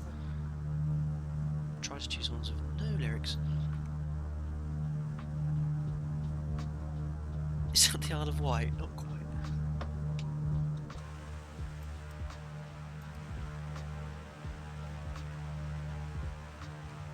Yeah, although it's not blended that great with the sea, it's okay.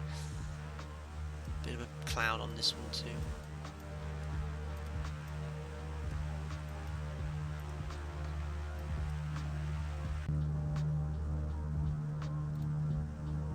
So more than halfway now.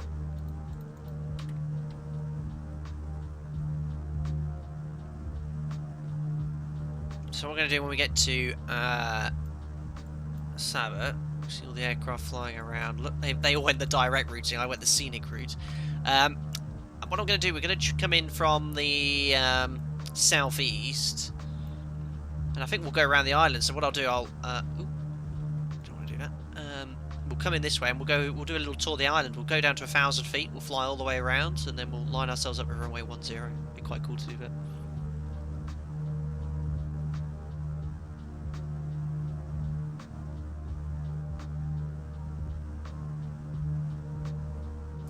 Freckles, yeah, flying into sim. Let's go. So you're just doing it wrong to get out of the packing. Big brave move. You see, Freckles? I'm thinking of that that meme with the guy with his 2 fingers on the brain, his head.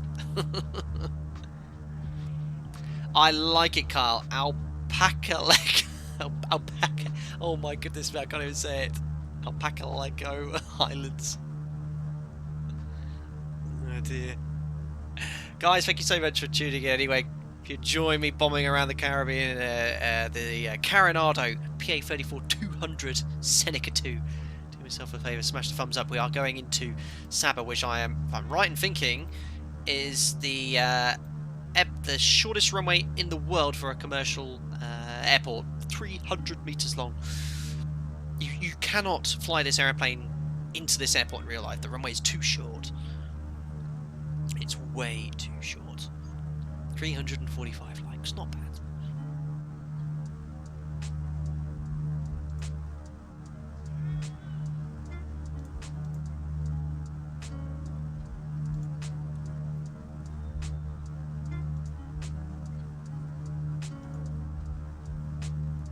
There we are. Yes, this tile needs a little bit of jigging. This is Bing Maps, but obviously yes. Big mush of cloud. No doubt that's a volcano of some sort, probably.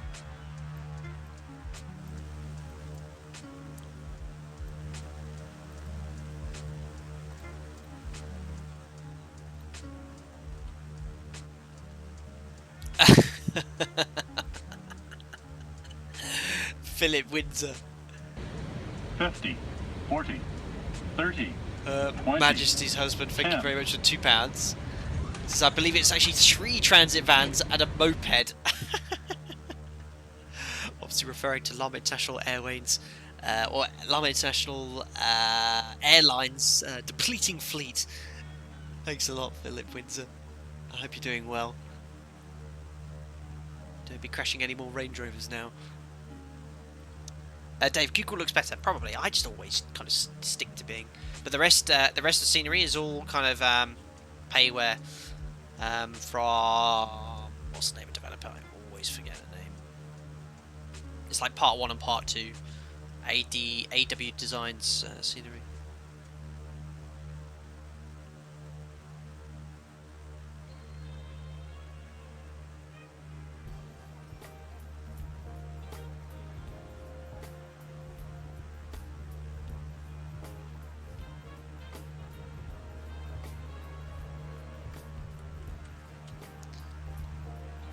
So there is Saba up ahead.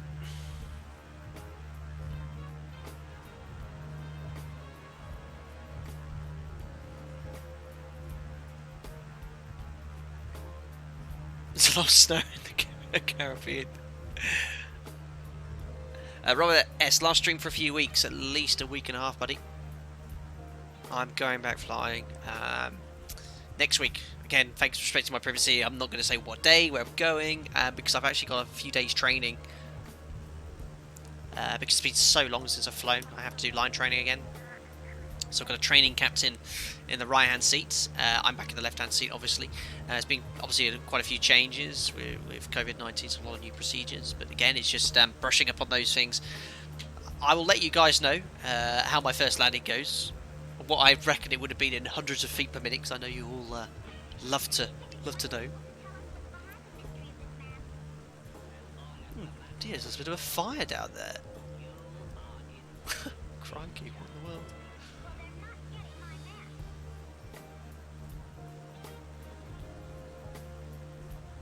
Yeah, there's quite a few fires going on when these aerial photos were taken.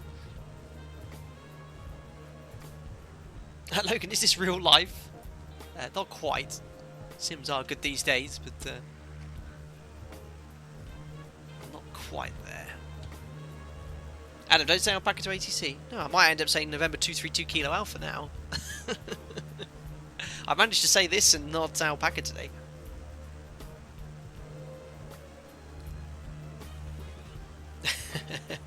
Thanks, Fiend.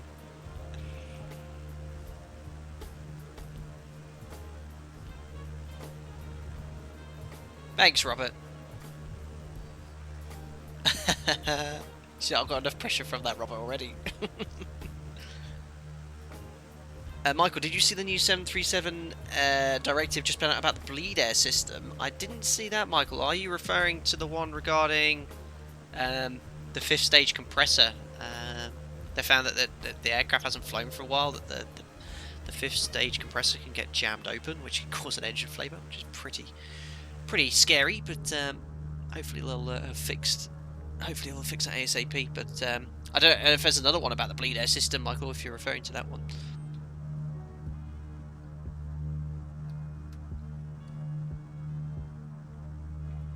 Alexander Hill, hi, what did I miss? Nothing so much, we're probably halfway through the stream. We're just on the 2nd sector today. We're now going from Antigua to Saba. There is the island straight ahead. You got 3 really interesting approaches, guys. So Saba, obviously, it's going to be incredibly difficult because it's a short runway. After Saba, we're going to be doing St Martin, which we landed in a 737 around 2 months ago, but we're going to fly the the timed VOR approach, and then we're going to go to St Barts. And St Barts, obviously, very well-known approach, coming right over that hill for landing on the easterly runway. And then we're going to do the giveaway. So everyone here, you have got a chance to win this Seneca II for X-Plane 11. If you haven't got X-Plane 11, no problem. We'll get you the one for prepared if anyone is able to enter.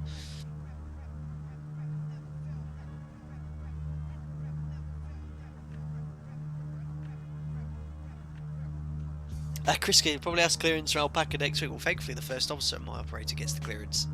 So, unless he's lost his voice and he wants me to get it, I should be okay. I'll only need to worry about RT in the flight. The FO does all the communication on the ground.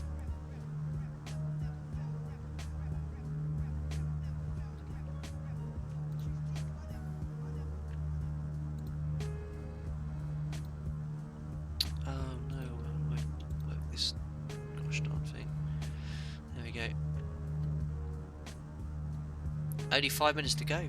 Super close. Right, well, I reckon it's about time we start talking about this approach. So you can see a few aircraft here. So we're going to have we've got to keep close visual contact here, so we don't get ourselves into trouble. we'll do plenty of call-outs and stuff. We're going to fly round the island, runway 10. In fact, is there any charts available for this airport?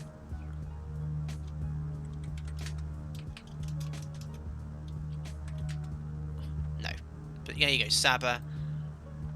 Runway 12 without ILS. Doesn't give you the runway length, but it is short, 300 meters long. So we're going to fly downwind. Well, around the island, not downwind, sorry. Straight onto final runway 10 and go from there. Right, anyway, let's start our gentle descent. So I'm actually going to put this to rich now, reset the RPM to 2,400. I'm going to cheat again. We'll just set 1,000 feet per minute, reduce the power to around 17 inches for descent. Down we go.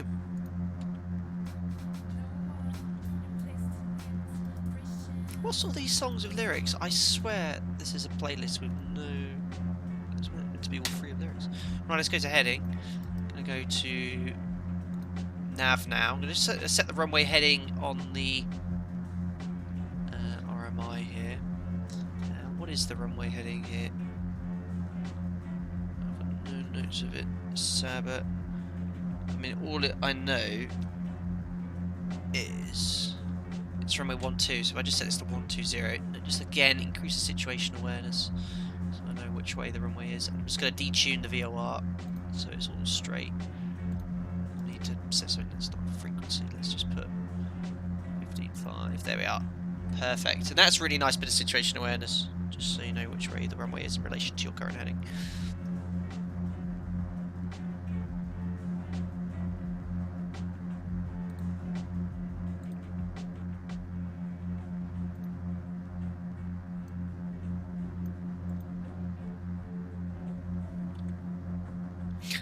Could be a bit of a mid-air collision here. There's a lot of guys flying around, I think, waiting for me to come in.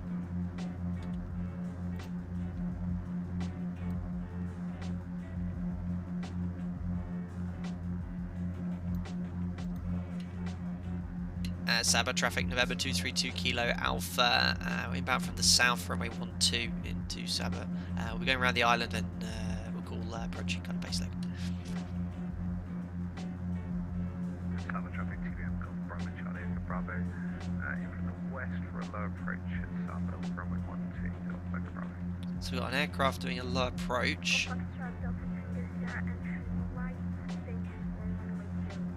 This is so cool, it's like posh TCAS. Saba traffic, Papa Juliet, Victor Charlie Papa. You can always go around, absolutely. Downwind for runway 12. So we might have to do a little orbit, but yeah, this is all payware scenery. It looks really, really nice. There is Saba. I can just see how ridiculous this is.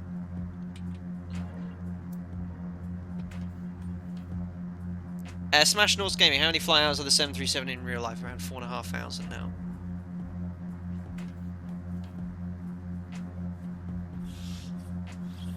So forward descent checklist, fuel mixtures, RPM full. We're going to go flat 40 here. Remember, 85 knots is the final approach speed. I can't do it in a Seneca, so I'm going to go 65. That means in the event of an engine failure, on final I'd be in serious trouble, but it's the only way to stop in time. Don't expect a butter like that first landing. Minus 40 in VC Bird, which is a bit of a fluke more than anything. This is definitely not going to be minus 40. Dave Hagen, welcome to the Netherlands. Yes, of course. This is a Dutch colony, isn't it? Okay. I don't know if you could hear Barry. I just got the tape gun out, taping all the boxes up in the corner. Right. Anyway, let's disconnect my controls. Saba traffic, Papa Juliet, Victor Charlie Papa on short final for runway 12.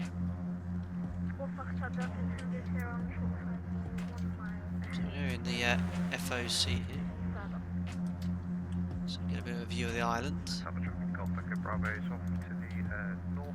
Just going to hold for a little while just so they know all traffic.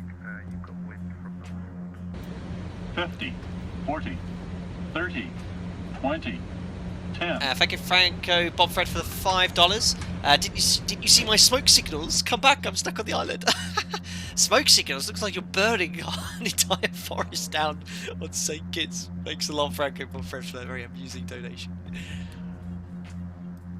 Right, let's reduce the back. Oh my goodness me, I've just been thrown into IMC. Great. Right, well, I'm going to go with wings level here and just keep descending. Interesting. Where did that come from? Oh, jeez. Right, well, I'm now out that cloud. I couldn't even see. And there is the island.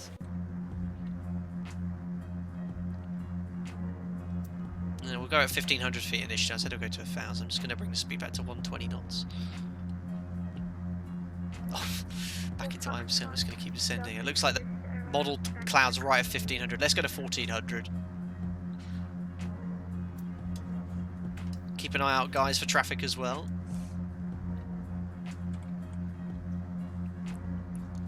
And Saba traffic. November 232 Kilo Alpha on a base leg to the west of the island. Turning final in about 1 minute. So there's 120 knots.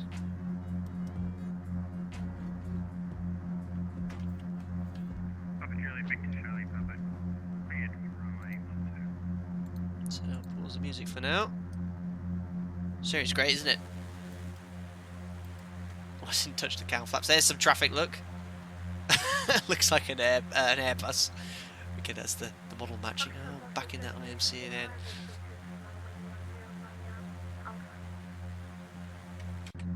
And good guys, right? Well, best call the emergency services. Put them on standby because we're coming in. Get your landing rates in as well. Have a good guess because guess high. Please guess high.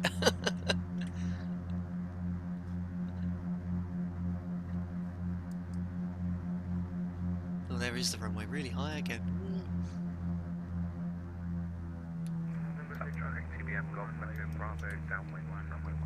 So flaps 10 degrees. Flaps 25. Let's have a quick look on this map. There's no one on final by the looks of it. And Saba traffic, November 232 Kilo Alpha final to land runway 10. What's the runway direction? Runway 12. I forgot the runway direction.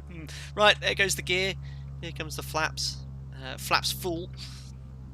So 85 knots is the usual final approach speed. But I'm going to go 80 initially, and then we're going to bring it to 65. Again, you know, if you're Seneca pilot, yes, I know 85 knots is the final approach speed, but I'm going to have to go 65, 70, just above the stall speed, because I cannot land here otherwise.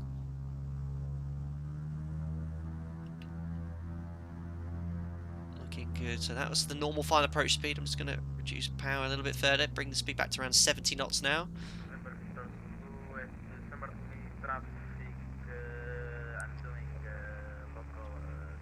So I can see my ground speed is 70 knots on the GPS, so we've got a good 10 knot headwind, which is helping.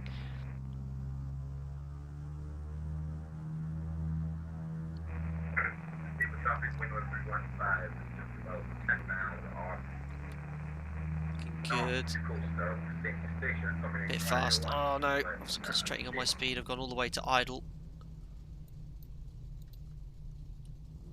Right, there's 70. Oh my goodness, I've got quite a strong. I keep forgetting I'm not in a 737, so the kind of angle I'm setting is too much. I'm going a little bit hot here. Come on, bring the speed a little bit further back.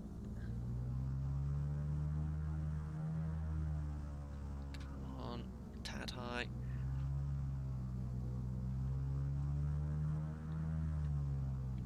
I'm high. No. No. No, I'm not going to make it. Going around, I'm not going to make that. Right, going around. Flaps to 25. Ah, it was a good butter, but I would have got off the end of the runway had I stopped and committed. And over 232 Kilo Alpha going around. Gears coming up. Flaps up. Just check that power. Cool. We'll look at the replay for that. Let's go downwind. Try again. 50. Pitch for speed, 40, power for 30, attitude. Oh, 20, don't start changing me, 10. Borov. I'm not in a 7.3 anymore, but I tried to keep the same. Thank you very much, Lagquid, for the power donation. Let's go to 1,000 feet. We'll look at the replay there. I mean, it was butter, but I was halfway down the runway, and it would have been going for a swim. Yeah, that wasn't so great. Let's go to 1,000 feet here.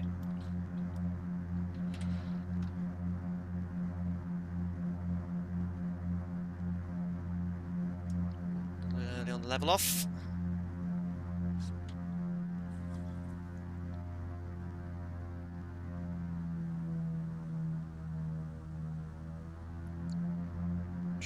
Just trying to get happy with my seating position. There we go.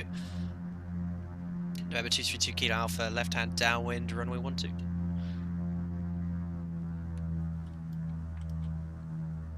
Right, attempt 2, guys. This is the hardest one. Well, St Barts is pretty tricky too.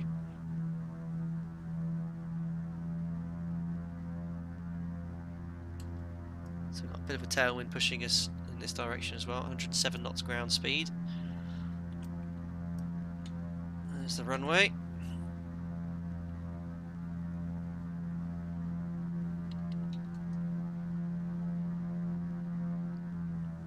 Yeah, the brakes on this aren't that powerful. Right, we'll turn base now. Let's go.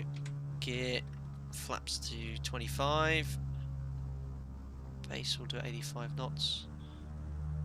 232 Kilo Alpha base leg runway 12. What's that? Is that a whale or a boat? Right, flaps full. Do a little bit of a base leg here. Whoa, the flaps massively balloon the aircraft. Hugely.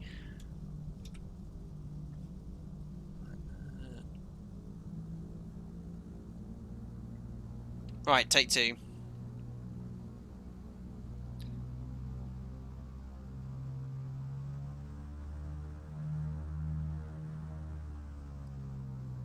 Alright, so let's bring that speed back to 65. Again, 85 knots is the usual approach speed. We're bringing it in 20 knots slower than usual. It's the only way I've got any chance of getting that in. So I'm not going to be drifted downwind so much from this crosswind. I'm so used to flying at 140, 150 knots at a 7.3. The kind of angle I set is what I'd expect, but that's why I got drifted right of the centre line on that first approach. Okay, going in a little bit shallow here. Right, we're in trim.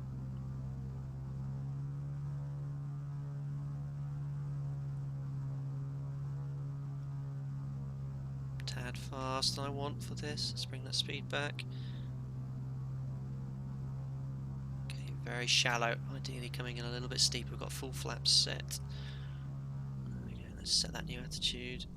Speed's low. Oh, it's really sluggish because I'm going way below the usual approach speed. I'm going to have to pop it on the X, I think. The same for the X. Here we go. Cut the power. Oh, hard landing. I don't care. It's the only way to stop. Brake. Full brakes. Full brakes. Come on. Oh god, the brake wasn't working. Oh, loads of space. No problem. Minus 300. We're down. Hard landing. Welcome, ladies and gentlemen, to the Dutch colony of Saba. We have made it. Wow. Oh, someone on final. Let's get our vacate as soon as we can.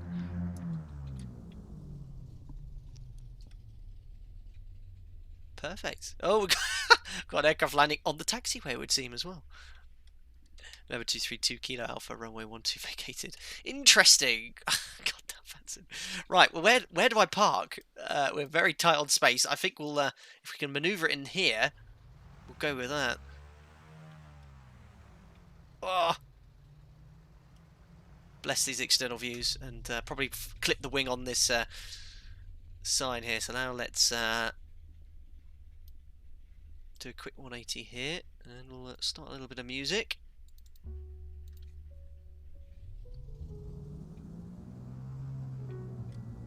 Oh, a little bit tight here. We made it. Perfect. Ah, and breathe. Right, halfway then for the sectors. The next two sectors are super short. Right, parking brake is set. Let's just do the after landing check. So flaps are up, throttle friction loosen, prop and max RPM is set. Pitot heats off, anti-collision light, white wing that can come off. Only got that one there, so landing lights will pop off. Leave the alternators on. Landing lights, property icing, required area, take nav equipment off, parking brake set the RPM to 1,000. Jeez. There we are. 1,000 RPM. And what else we got left to do? Do the mag check, and then we can now shut off the engines. There we are. Ladies and gentlemen, welcome to Saba. Can't believe that. Our first approach was definitely a butter. But we would have gone off the end of the runway. I mean, I stopped in plenty of good time there. I was going full brakes, and I actually released it, and I don't think the aircraft was completely braking. So I reckon it is doable for sure. Nicely done with the Airbus, though. There we are. Nice scenery here by AW Designs. If you purchase this, you get not only St. You only get Saba, you get St Barts as well, so it's worthwhile doing. We've got 737s popping up here as well. Well, we're going to do the replay, and we'll pop off that sim for that, so let's just disconnect. It's a tiny apron here. Let's have a look at some of the comments. Oof, we had an oofs. Deployed parachutes. Parking brake. Wow, ouch. I was close. Yeah, it was pretty firm, but what you need to do here to stop you going off the end of the runway, that's for sure. Look outside, look at landing. Oh my goodness. It's a TBM, yeah, there's a TBM modelled as an Airbus because I don't have the model matching.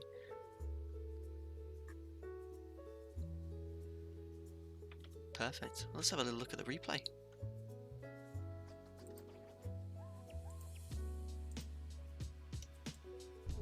So we'll do the go around if you like. Let's have a look from there. I think that was the go around, wasn't it? Yeah, it was. So let's have a look from there.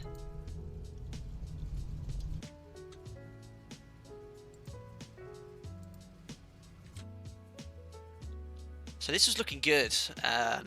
Just came in a little bit. I'd floated quite a way down by the time I touched down with that butter, and I'd already been drifted downwind from that wind.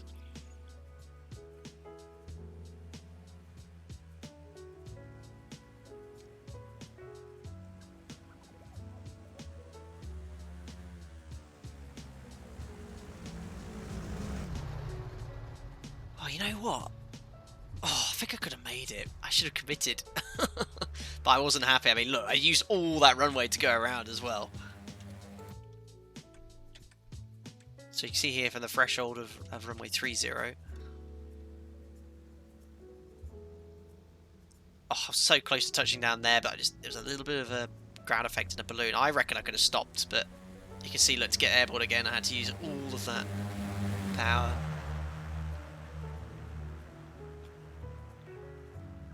It's a bit late bringing the gear up, wasn't I?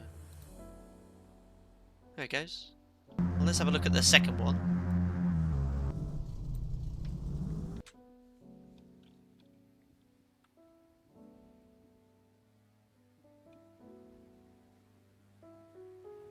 Here we go.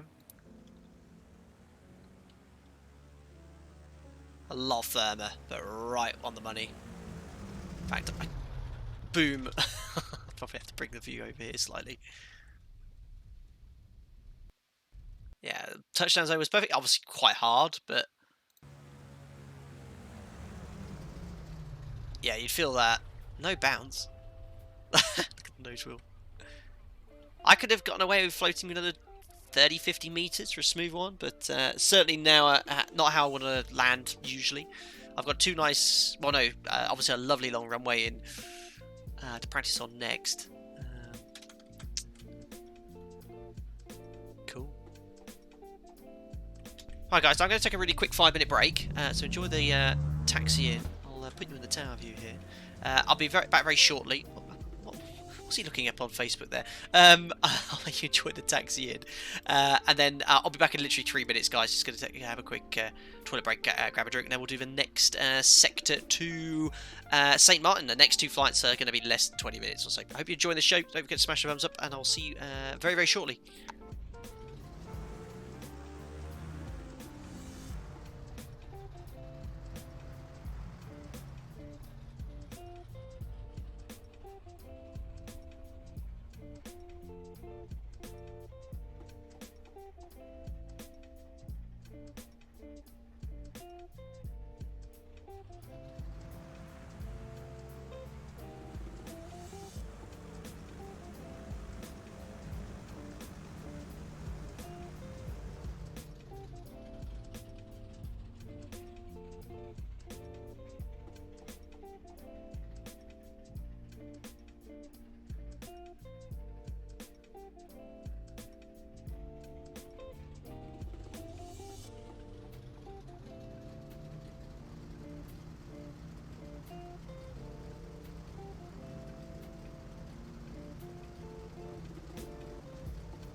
Thanks for that, guys. Told you it'd be a quick break. There we are then. Exit replay. There we are. So back live. Let's have a little look on the VATSIM map. A new light target pie by. I've kind of stopped doing the light targets, but if you're enjoying it, smash the thumbs up. What are we up to now? 380 on the brand new YouTube layout for streaming. I can see all the information now, which is pretty cool. Let's go for 500. He said we're doing light targets. Let's have a little look on the VATSIM map. Oh my god, it's absolutely heaving at Saba.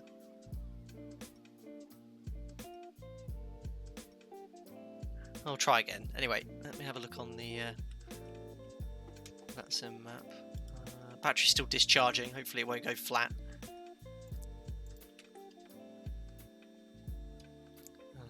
Right, let me find X-Pilot. Let's connect.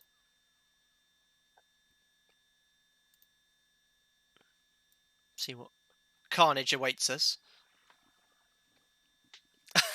So, Jesus. Iberia and Southwest. A little diamond. I mean, interesting. Well, I think I'm tempted to go offline. Not so much these guys probably want to enjoy the flight and stuff, but just because it looks a bit ridiculous having an Airbus A320 and a CSL 737 there, 737 CSL there. And secondly, I've got to then redo the VFR flight plan and everything. I will definitely, though, use VATSIM on more flights. I'm going to do some more VFR flights. Obviously, doing 4 sectors, that means 4 flight plans I have to file. And go from there. Otherwise, we'll just get it all set up ready for the next sector. So, pre-start checks. Cow flaps, which I've basically not used all day. We'll leave those open. Barrier is clear. Battery's on. Flight controls check full and free. Trimmers are set. We didn't actually reset the trim for departure. Actually, where is the takeoff trim? I think it's around there. Just go nose down a little bit. Get the start clearance for IFR if required. Anti-glitch light we can now put on. So we're going to do we're doing an instrument approach for you today into St Martin, so you can learn a little bit of instrument navigation. We'll try it's a timed NDB approach, I think, or timed VOR approach. Anti-glitch light is on. Fuel's on. Mixture's fully rich. Don't need to prime the engines, and then we'll start engine number 1.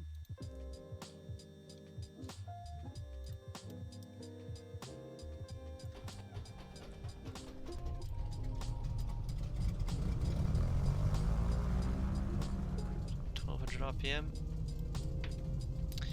Yeah, temperature pressures are on the green, and the alternator charging the battery. And all looking good. Start now, engine number 2. Oh yeah, I forgot to do it. Clear prop. Actually, that's really cool. Listen to the audio. It gets louder. That's a really nice little touch. Start engine number 2.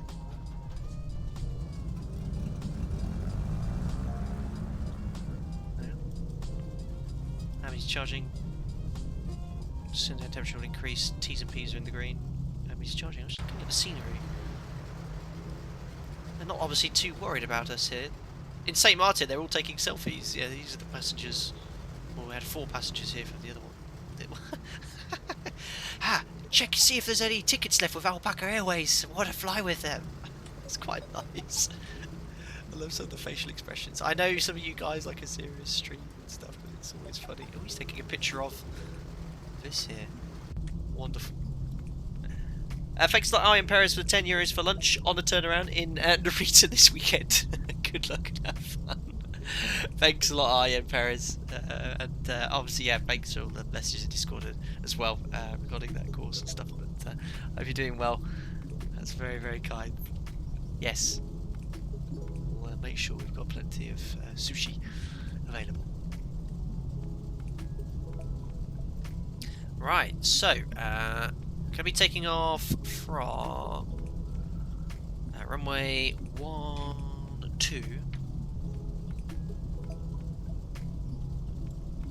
And we'll use a notch of flats for departure here as well.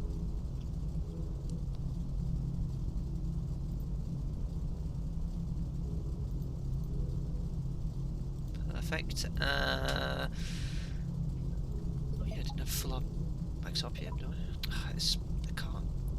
I hope it is full, but sometimes you can't get the lever all the way up, and then it goes down a little bit. I need to assign that to my keyboard for it to be able to ping up here.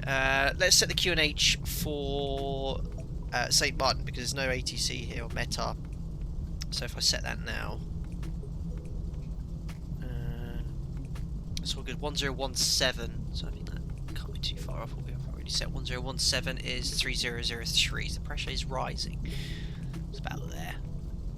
Indicate the elevation here, which is good. So, runway heading set. Let's do the rest of the checks then. So we need to do Magneto's dead cut check, so remember before. See the slight RPM drop.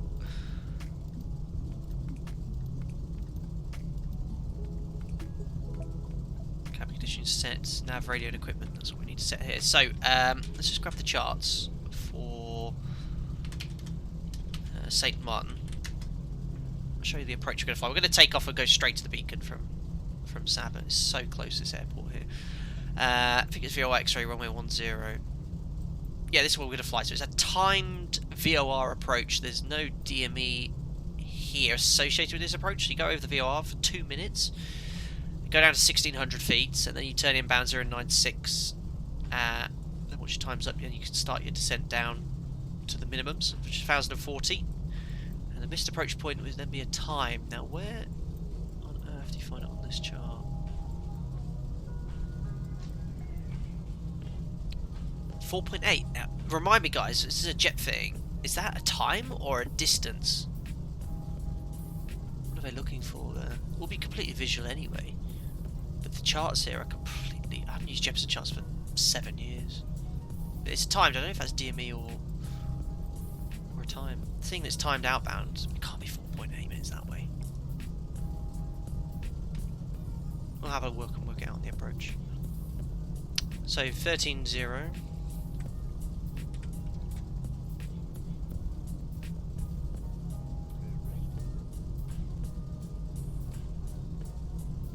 Don't do that thing again. It's not going to let me set the... I did this the other day in testing that I can't set 13. It's really annoying. Oh, there we go.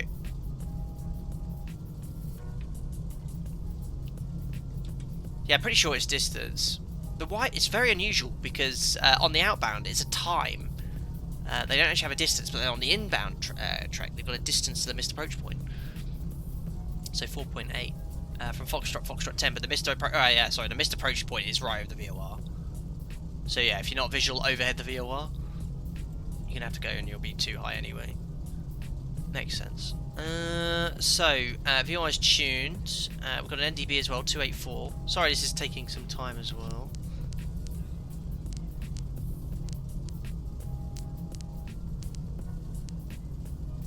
There we go. So it's already in range. Looks at the ADF needles pointing to swing towards the beacon.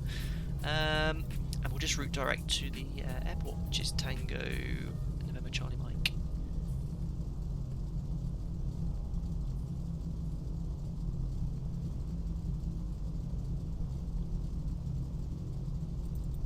Perfect. 25 miles away. Crazy. Right, all good. So we'll do the power checks here. So fuel selectors both to on. We check the brakes on the taxi out as well. 1900 RPM. Those brakes hold. All temperature's good. Cow flaps are open. Operate the manifold pressure line drain. I think that was underneath. If I remember rightly, it's underneath here. Propellers both to 1700. Again, you just don't get an RPM drop, and then you just get an extreme RPM drop when they're about to feather the props. There you go. So you can't do those checks accurately in the aircraft. In the sim here, magnetos you check. There's the RPM drops for number 1 and 2. Mag 1 and 2 on engine number 1, and then mag 1 and 2 on engine number 2. Oops, just turn the fuel boost pump on accidentally. Landing lights will turn on. Nav lights on as well. Reduce the power all the way to idle. We're good. Right, let's taxi via Alpha for runway 12.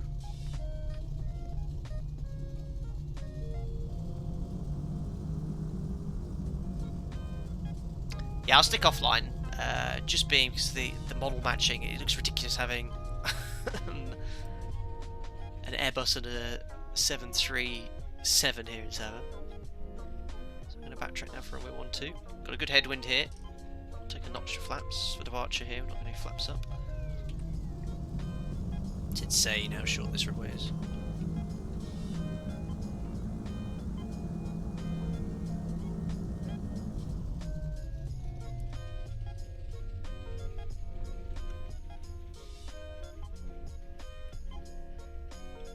Right, we'll turn the music off for departure. Use a little bit more runway. We should have no issue with the takeoff roll here. Ooh, can't see the runway. Ugh.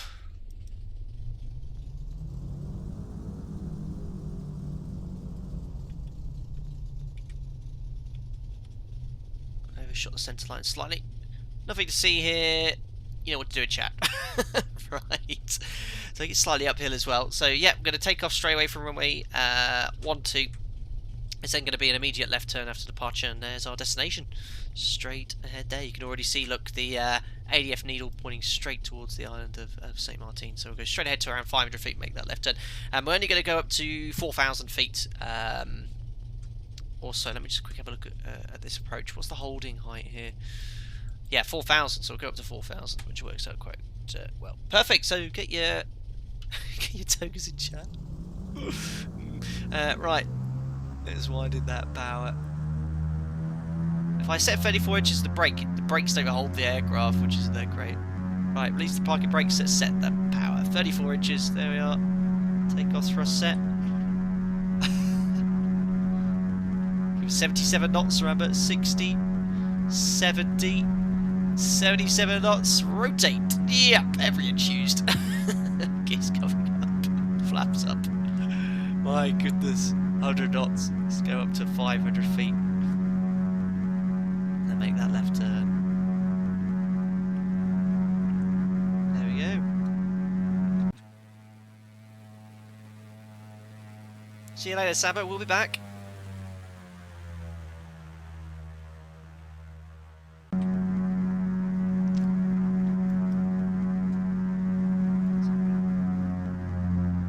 RPM. Just using the ADF to route direct to. Remember, don't forget to ident it before you use it as a form of navigation. And we're trimmed for 100 knots.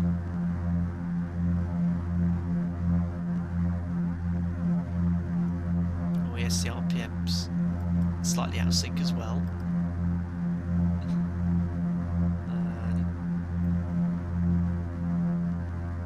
It's better. Climbing very quickly. So fueled up, we had full tanks to start the day, but not even used half a tank. I mean, yeah, you could just fly this visually. Look, yes, we got the ADF, but look, there's the island. It's great. See, did we leave anyone behind? I hope not. It's a good job we did. If we would have probably taken off in time.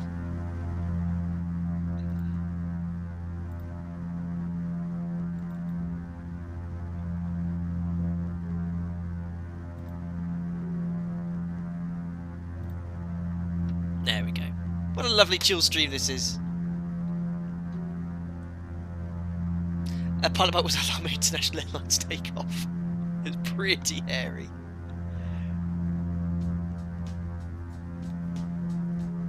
Yeah, I can't wait to take this on to Vansim in Europe. Do some really busy flights between 2 international airports, cause mayhem as they try to sequence us in this jet traffic. This aircraft crew is really high, but you need to have oxygen. And I don't know if the Carenado's model's pressurised. Certainly in the Seneca IIs, they had so many little gaps between the doors and stuff. It's definitely not pressurised.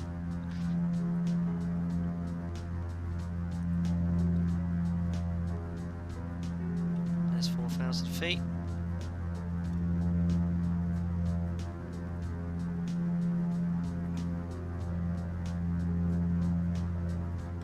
Trim those down. 32 inches. And 2,200 RPM.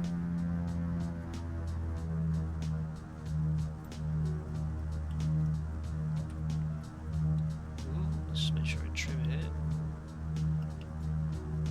So I'm kind of flying completely visually at the moment.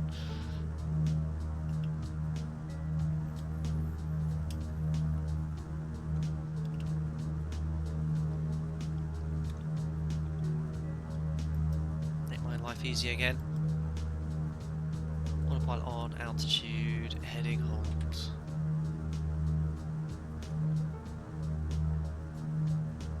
Go on US Vat Sim and try to do those special VFR corridors over LA or Atlanta. My goodness. Rosbos, turn off hypoxia and pretend. Yeah, it'd be really cool to take this up to. Well, I don't know. I think you've got all the information on here, which is quite cool. I mean, yeah, look, they've got information up for 24,000 feet here, look. Get into some strong tailwinds, no problem.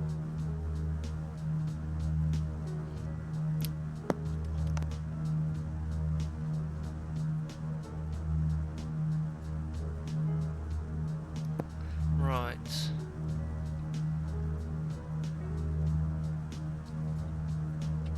$17 miles to go then, so 6 minutes. Really, really close. Let's quickly rattle off a briefing then. So we're going to route direct to the VOR, so let's get this tuned up here. 13.0. And we're going to route direct to the VOR now. It's a little bit sharp. We're going to go straight outbound. I select nav now. That's that navigation sorted. So we're going to maintain 4,000 feet straight to the beacon. That should be an IMC here. And then as soon as we're outbound, we're going to go on the 308 for 2 minutes. Go down to 1,600 feet.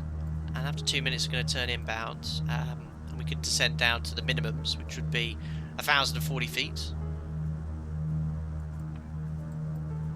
And then you just have to make sure you're visual. But at that point, when I turn inbound, it's not offset, it's slightly to the right of centre line, but yeah, should work out well. Don't find timed procedural approaches in many places these days. Now, I don't understand why it is timed, because there is DME associated with this. I'm not sure. Satish, is the stream over? Nope, we're more than halfway. We're on the third of four sectors. We've just taken off from Saba going to St Martin, which is here, and then we're going to go to St Barts, which is, I think, just here. So 2 super short flights, VFR, although we are flying an instrument approach here. We should be all done in around 45 minutes or so. It was just one more stream just before I go back to work, going back to my roots, flying instrument rating, and just before we move house as well.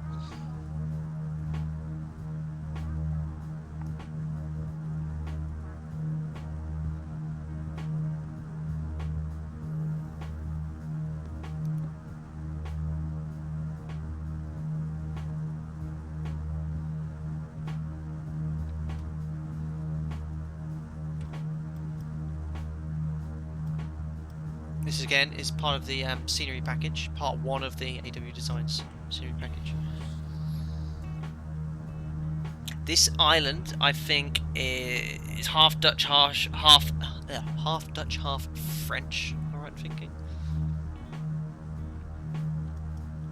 So it shows you how good DME information is.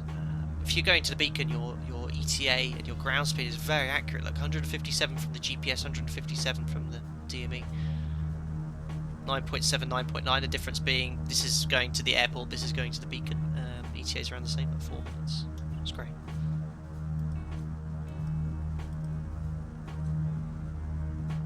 Oh, what have I done here? Now, why is... Oh, stupid. I'm setting nav 2, but it's turning nav 1.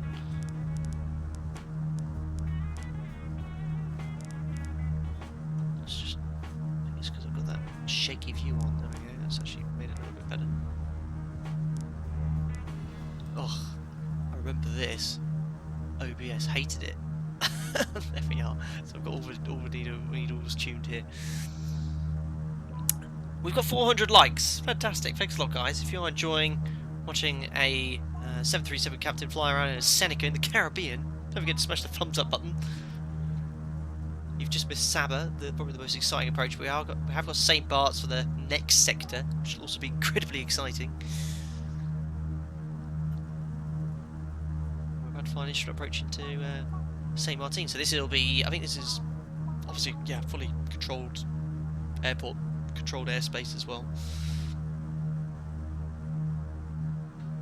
Tim, series looking beautiful. Yeah, it's really good. It's payware, but it does look good.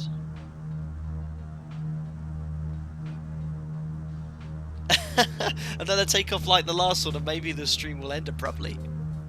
Yeah, it was okay. It was a hard landing, but you could see why you have to plonk it down. And I came in a lot slower than I should have done. Right, 2 minutes to go until we're over the airfield. So let's slow down now. 50, 40, Maintain 4,000 30, feet initially. So 20, it's around 20 inches. 10. Thanks a lot, Kieran, for the pound. I propose a flight back to UK from St Martin, direct over the ocean, stopping at aircraft carriers on the way for refueling. Thanks a lot, Kieran, for your superb suggestion. I might pass, but could be great. There's no aircraft carriers around here anymore. We've got one all the way from where we started. Look at that. You can see where we started off in Guadeloupe, then Antigua. There were options. Look, there are aircraft carriers around in the Caribbean at the moment. There's our visual approach. Anyway, there it is. St Martin Airport. There's the infamous beach. Everyone has heard of the arrival of Alpaca Airways taxi service to the Caribbean. Right, we're going a little bit slow here, so a few more inches. Let's turn this off so we're not cheating. So let's go to heading select now. Got the DME here. ETA helps as well. Great that you can fly visually though. You can actually see the VOR on the field. There it is. That is the VOR we're tracking to. It's really cool.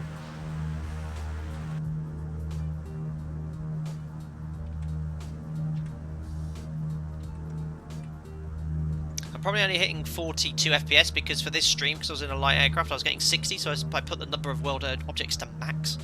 It usually kills my performance, but it's worked out quite well.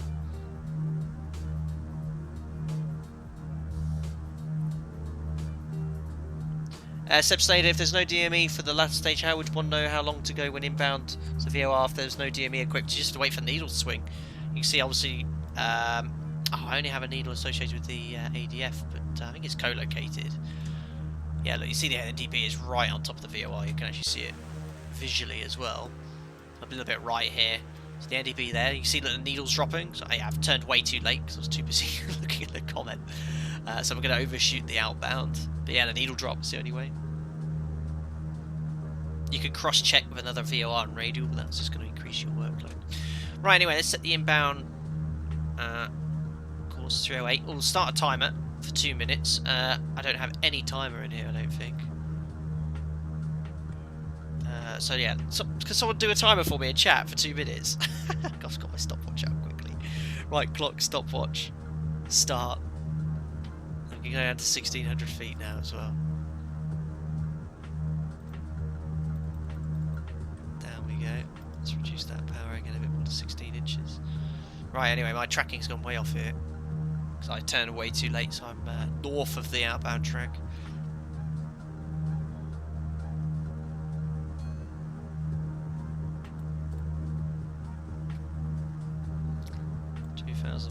RPM.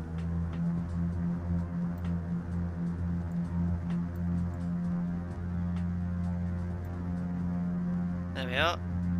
Back established on our required track. That's 40 seconds on my timer. I'm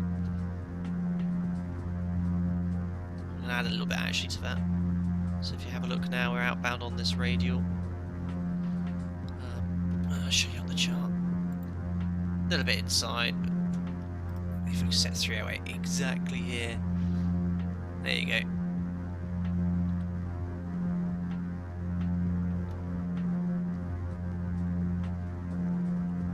Alexa, start time for 2 minutes. I've got Alexa in the bedroom, I've got Siri in front of me.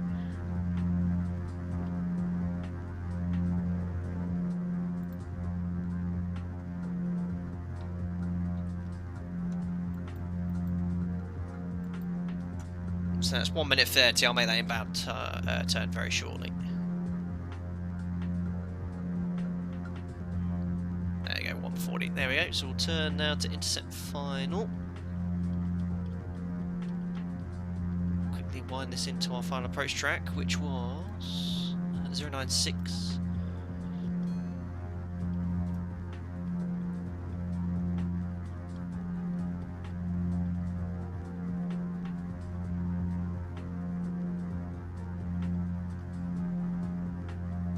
Level off at 1600.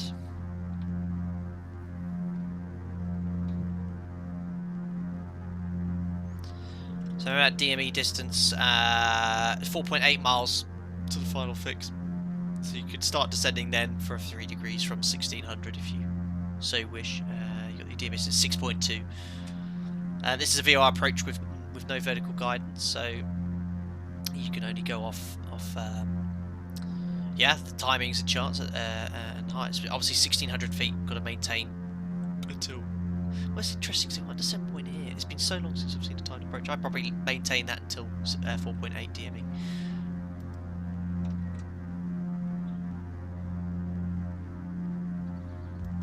Obviously we're not in a 737, so we've overturned slightly. There's 1600 feet coming up. Shout hold. God, it is... Obviously on your instrument rating you'd have to do this completely manually. It is more difficult, I'd say, in a single pilot to hand fly and accurately fly the instrument approach. So waiting now for 4.8 this point here, and then we'll start at 3.8. There is 4.8, so we should be on the 3 degree descent path now. So you should see Pappy's 2 reds, 2 whites. There you go. Oh, I can't see, but yeah, there we are. 2 whites, 2 reds. So you'd start descending now, but I'm going to disconnect and fly. But that's how the VOR approach works. Timed approach, you'd now descend to the minimums, 1,040 feet, level off at 1,040 feet, and if you're not visual, you can carry on to the missed approach point, which is over the VOR, and then fly the missed approach. Yeah, it's great. I mean, if you're on your instrument rating and you want to fly R skills, you can do it in these desktop sims. It's great.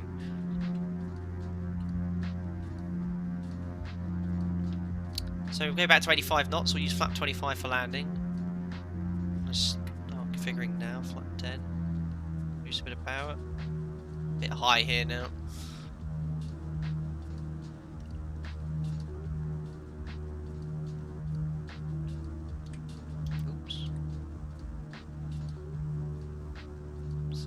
next flap settings, flap 25 needs to be less than 120 knots, which we are. Pop the gear down now. Gear unsafe light has extinguished. Approaching our final approach speed of 85 knots.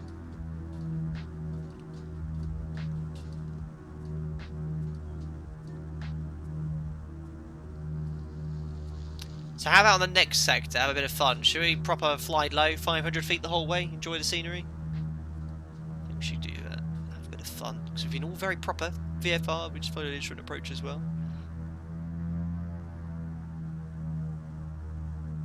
No idea what the weather is here, it looks good outside, I don't know what the wind is. So I'm flying this like a 737, guys. I'm pitching for my attitude and throttle for speed. I know we pitch for speed in a light aircraft, I know. It's just I don't want to reverse everything I've learned over the last 7, 8, 10 years I should say. Tad high 3 whites. And a final approach speed of 85 knots.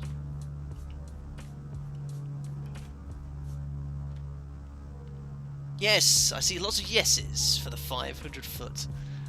Bombing it to St Barts. Guess your landing rates as well. Our first landing was a -40, and then a -40 go around Butttttter, and then a -300 hard, but it's what we had to do to get it on the ground. Tad slow here, should be doing 85. There we go. Back on our speed.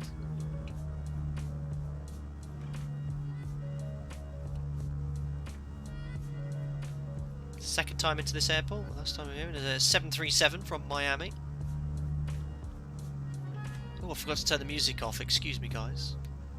I'm going to multitask and turn it off. There we go. Ooh, I think the wind's just updated. Swinging around slightly. Yes, the wind has updated. Let's put a bit of rudder. I'm so used to not using rudder at all in a 738. Probably you should be using a little bit of rudder to coordinate turns.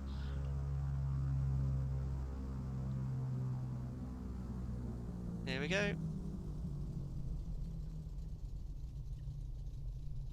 Hold it off, hold it off.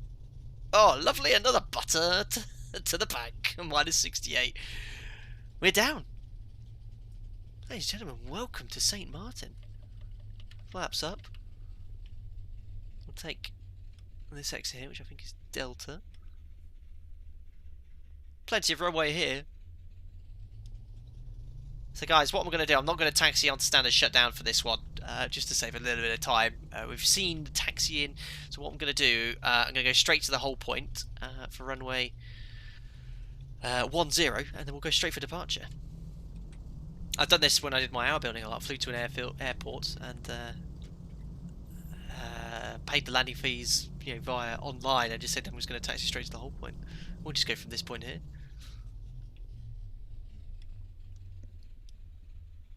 Just load the GPS and we'll explain what we'll do for the next sector. Nice, there we are, we're lined up. Parking brake set, and we'll go back to around 1200 RPM. Wicked. So, final sector. We're now in St Martin. We're going to go completely VFR here. We're going to be going to Tango Foxtrot Foxtrot Juliet, which is St Barts. So we're going to go proper 500 feet. I may even go lower, just have a bit of fun in the sim. Bomb over to St Barts, and then we'll fly the approach runway 10 here. Definitely runway 10 with the headwind. This flight should take less than 10 minutes. It's very, very close. And then we'll call it a day. Guys, don't forget as well, we are going to do a giveaway. You can win this wicked aircraft. Here we are, the whole point of a little flyby view for you, and then you can practice your instrument flying perhaps, or just go old school. Much better than those Garmin G1000s flying or something like this. I'm a needle steam gauge guy for sure.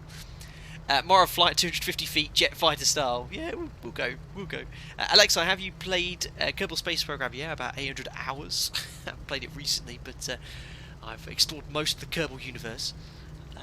Never managed to get back to Kerbin. I've only ever managed to kind of get a spacecraft there and never return. I could do Mun, the moon, and the small moon, but that's it. Terry, come on, completely deleting Explain T-minus 18 days. I wonder why. I'll certainly still have Explain 11, that's for sure, but I am looking forward to using Microsoft Flight Sim 2022. Right, anyway, let's quickly run the checklist from before takeoff. Make sure we're correctly configured. So, here it is in front of me. Before takeoff, trimmers set, throttle friction set, max RPM, max pitch, cowl flaps, which are meant to be closing in the cruise, but they are fully open. Flaps set, will be flaps up departure as well. Flight controls we then check. We'll quickly whack in the GPS here. Our destination.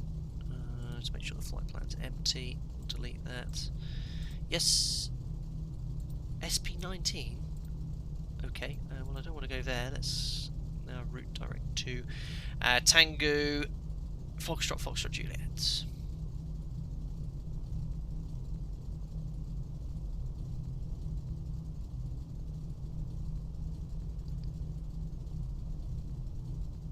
St Barts. Activate. Flight plan is there. 18 miles away. Super close. Oh, replay. Guys, I've completely forgot to do the replay. I'm going to hold off just because I've got all the way to this whole point here. We've done 2 replays there, and I promise in St Barts we'll do a replay. It was butter. There's nothing else to say.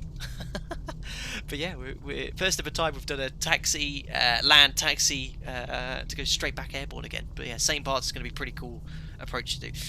Right, so power checks. Yeah, we'll imagine that's done. Just to save a bit of time. We've done it 3 times. Again, that's not the attitude I'd take. Real life max, and we check before takeoff. Checks we need to do. Just need to reset the trim for takeoff. There we go. I think it should be on that white marker. Cool. I think we're all good. Okay, let's take off. Let's go. So imagine we've got clearance from tower. Take off runway 10. And we'll go straight from there. Let's do a rolling takeoff as well. And we're going to just have some bit of fun here, fly a bit low. Right, takeoff, power coming in. 34 inches. Takeoff power sets. 77 knots, rotate. Okay, it's coming up. And we're going to fly low the whole way, aren't we? 100 feet. And trim. Let's reduce that power slightly.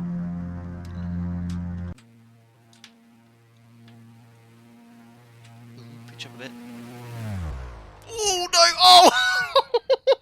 Oh no! Oh no! Right.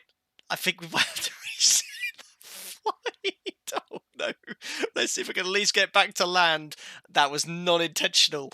Come on. Oh, I'm gonna stall. Alright, drop the gear. Yeah, let's see if I can get back to the runway. Yeah, that wasn't great.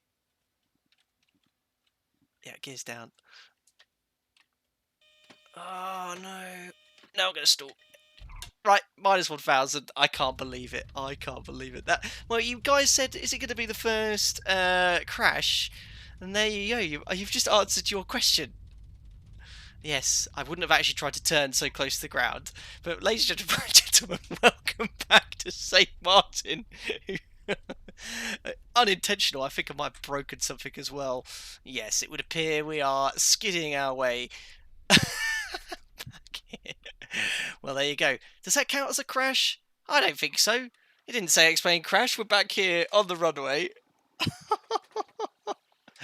Do the replay trick. I will do, Jamlin. Yes. Great idea. Nothing to see here. And I could just edit this out afterwards, can't I? Let me get to that point. This is a nice little trick someone taught me in Discord. Let's just get to... If I just get to here. Right, pause the sim. Flight. What was it again? It was... Develop... Oh, I can't remember what it was now. Reset. Which one was it again, guys? Oh yeah, real channel. Great, great, fantastic. Which one was it? I can't remember what it was. Was it snow? Show 3D flight model. I'm waiting for someone to remind me how to... Was it that one? No, it wasn't that. View. Crikey.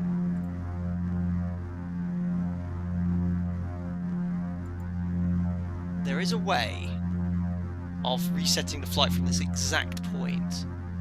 But I can't remember what you had to select, and I was waiting for chat. That wasn't technically a crash. It was just a smooth touchdown, unplanned and unlanding. What was it? Reset something. Reset. Was it this one? Yes, that one. Reset. Ah, there we go. Perfect. Nothing happened. Thanks, guys. Now we're going to carry on with this flight to St Barts as if nothing happened whatsoever. I was just trying to do a low fly past and got a little bit too close to the ground.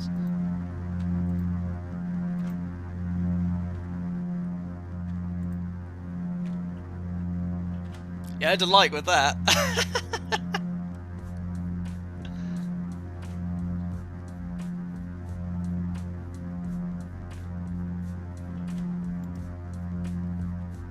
Hope we can clear these mountains next.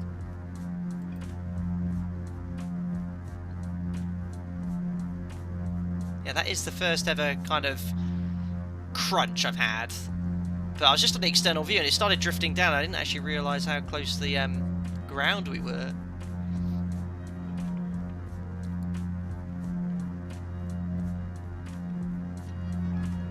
That was definitely an alarm on International Airlines takeoff, yeah. Thank goodness someone showed me how you could do a replay and then reset the aircraft from that position in the replay as well. This is what happens when you stray from SOPs. Yeah, you're quite right, Momad, but thankfully I don't have the choice to teleport outside the aircraft, fly the aeroplane from an external view, and then clip the ground.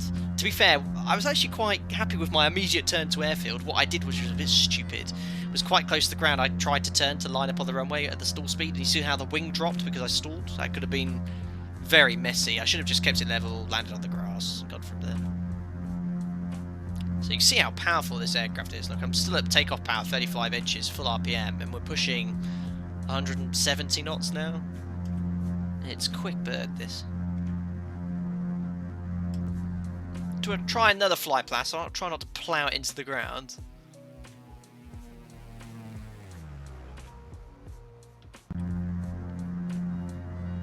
Incredible.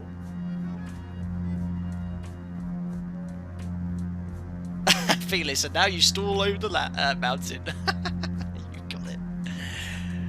So there is a little chart here available for St Barts. It's kind of a visual approach chart, which I saw when I was practicing. What's the airport code? Tango Foxtrot, yes.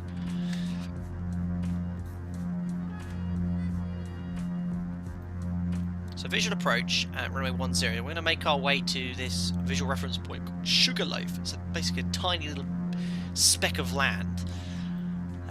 We then fly kind of northeast and then easterly to land on runway 10. It's just like a visual approach chart. There's no real accurate guidance, but yeah, we're probably going to land in about 5 minutes.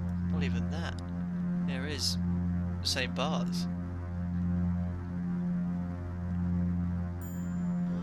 Nothing to see here, folks. Exactly, though. You got it. Terry Campbell, nice seeing you. You got it. Guys, up to 443 likes. Let's see if we can reach 500 if you enjoyed watching me plough it into the main runway in where we come from? No, not St. Barts. I'll get my St. Barts and my Julianas and my Antiguas muddled up. If you enjoyed me hammering this aircraft into the ground to St. Martin and rescuing it, smash the thumbs up button.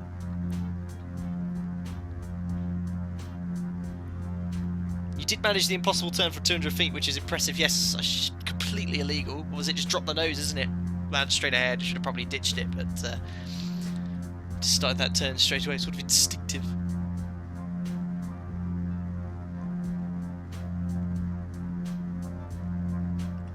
Anyway, here we come.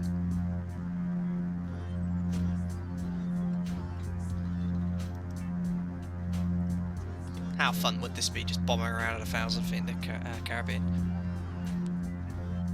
Russell Gazy, evening skipper, sorry I'm late. That's no problem at all. Just don't play the video back from 10 minutes. That's so cool. I love how you can just open a little port window here and just get an increased volume.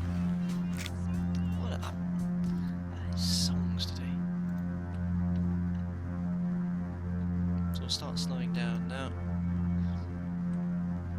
We're looking looking for this tiny speck of land. I think that's it there. Guys, we're literally touching down in 2 minutes. Do you want us to do a low fly pass first? Let's do a low fly pass at the airport so you can see it. And then we'll orbit back around and go in from that direction.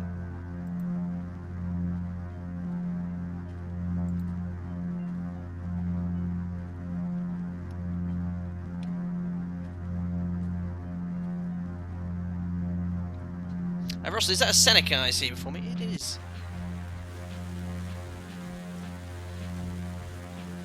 Yeah, there we are. We've gone Saba. It's all the islands we've been to. It's pretty cool. St Kitts, Saba. We're around. The engine's smoking. I think it's just the exhaust fumes. Yes, low fly pass. You got it, guys.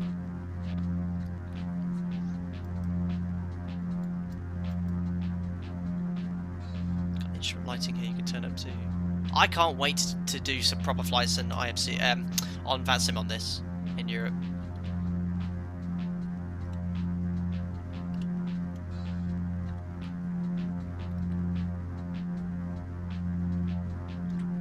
So here's this see where it says Sugarloaf.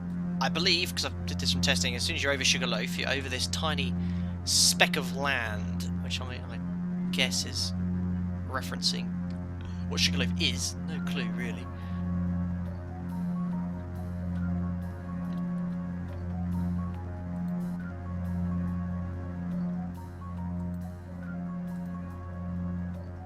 Turn that slightly. So we're going to do a high-speed fly past. So we're going to go straight into a kind of a northeasterly heading here. Doing 160 knots. Head off in this direction. It's very hard to see at the moment, but I'll show you where the runway is and we'll do a super low fly past.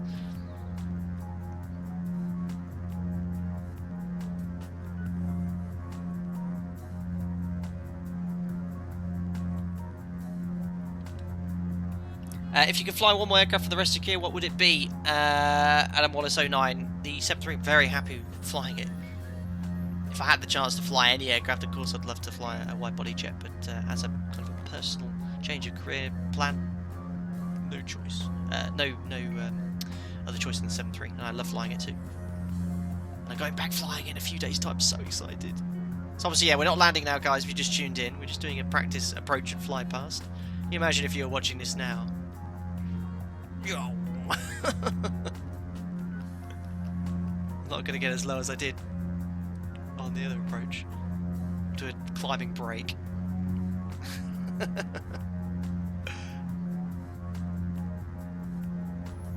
Look at that on the replay because that'll look cool. Right, let's go have a practice at this approach then and landing. So keep the speed at around 100 knots or so. We'll go around 120. Go back towards Sugarloaf here. So it's going to make a slight turn right.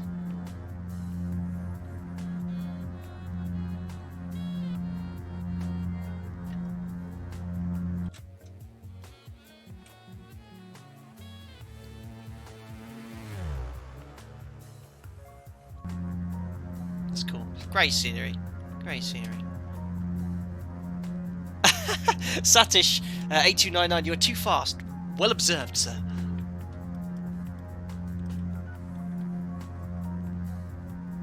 I went around because I was going too fast, buddy.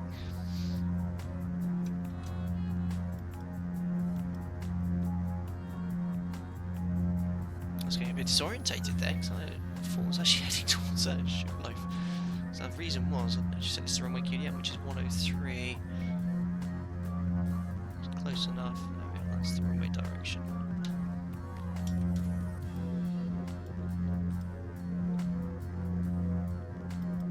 Here we go, it's getting a little bit cloudy here in the Caribbean as well. Barnstorm out to sin. Red arrow to sin. That crab angle, yeah, a bit of a strong easterly wind. I think the prevailing wind direction in the Caribbean is from the east.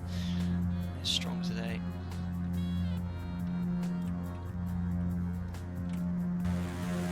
Loud if you stick your head out the window.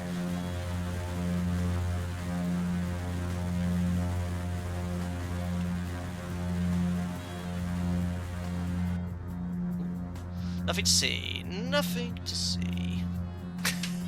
at the nose drop of the turn. Right, anyway, let's try again. Just one notch of flaps.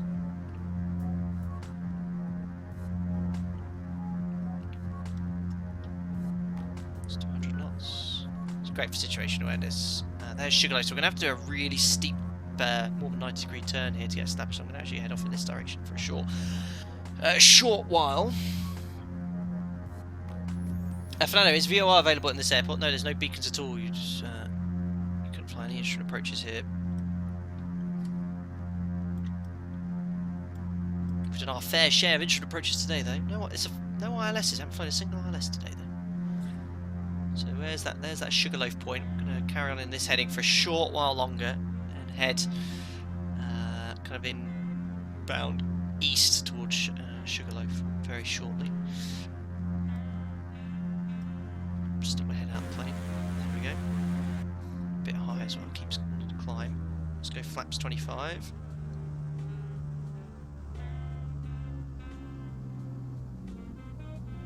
Drop the gear. Gear and safe light is extinguished. I'm gonna go flap full.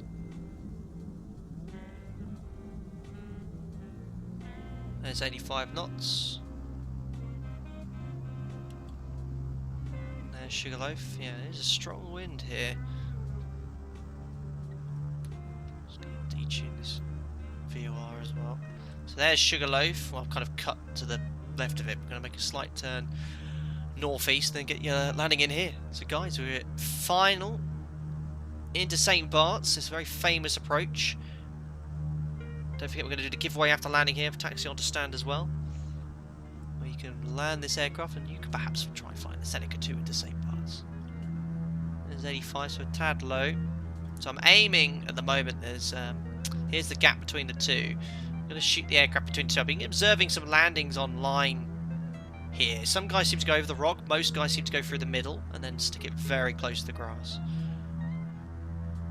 Hopefully we won't end up in the sea like that video of the twin-engine aircraft that landed here. Right, let's all turn the music off. So speed's good, 85 knots. Coming in very shallow. Probably just stay level for a short while longer, then we'll start sending in.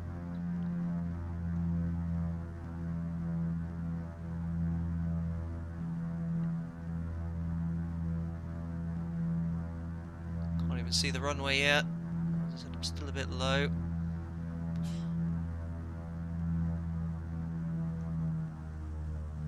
Let's start a gentle descent. A little bit right of where I'd like to be. Tad slow as well. Yeah, I'm a little bit too far right. Let's just turn left now. Centre it up now. Thread it through the gap now. Slight crossing from the left. There we go. There's everyone waving. And really pitch down. Gonna go idle. There we are. Closed already, so just gently round out. Oh, minus 28 to end the day. Wonderful. Well, I might go for a swim yet. Break, break, break, break, break. Superb. Ladies and gentlemen, welcome to St Barts. Just like that. That's what Tommy Cooper used to say. Wonderful.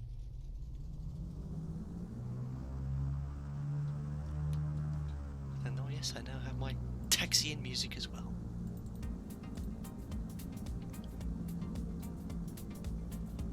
So not bad, a few butters today. I know you guys absolutely love it, but very happy with how that approach went into St Barts. I hope you enjoyed it as well. I hope you learned a little bit about instrument flying. Again, I must apologise for my somewhat lack of knowledge again flying this aircraft. I literally purchased it 2 days ago. I haven't done any sort of flying engine management with regards to the piston engine again, or especially turbocharged. My engine management was pretty poor. Look at this airplane. So yeah, I'm going to definitely brush up on that. So you're going to even more of an educational stream in regards to flying these sort of twin engine aircraft. I only ever logged around, what was it, 20 hours on the Seneca or so pretty vast experience, but it's great fun to jump and do something a little bit different for a change. Right, let's go park ourselves. Let's go for Papa 2 in front of the what is this Swiss thing called? I can never remember the name. It's Pilatus, that's it. And yeah, we'll do the giveaway. You got a chance of winning this aircraft. We'll do the giveaway first, then we'll look at the replays.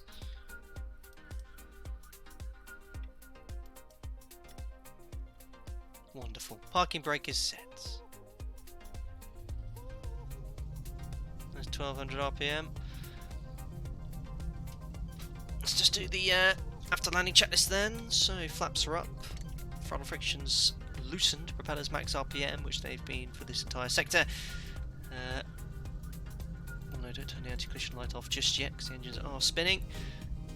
Provided de-icing, air intake open, rear nav equipment as required, trimmers neutral, cowl flaps open, alternate air normal, power now reducing to 1000 RPM. Do a live mag check, we'll worry about that, and then edges to idle cut off. Wonderful. Anti-collision light come off as well. Look at that. Nicely in here for the last sector. What a fun stream it's been in the Caribbean. Final fuel volume, Jason. Let's have a look here. We had full tanks. About 2/3 of a tank. Loads of gas. I don't know what the endurance is on one of these. About 4 hours or so. 4.5, 5 hours. Petrus is banned. Yeah, is Petrus here? Yeah, you seem to have some sort of lucky lucky ability to win all the giveaways or so. Canny. Very canny.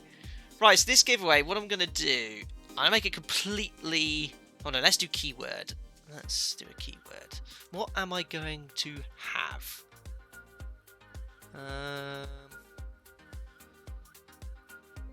Let's go. I should have thought of this prior to the stream.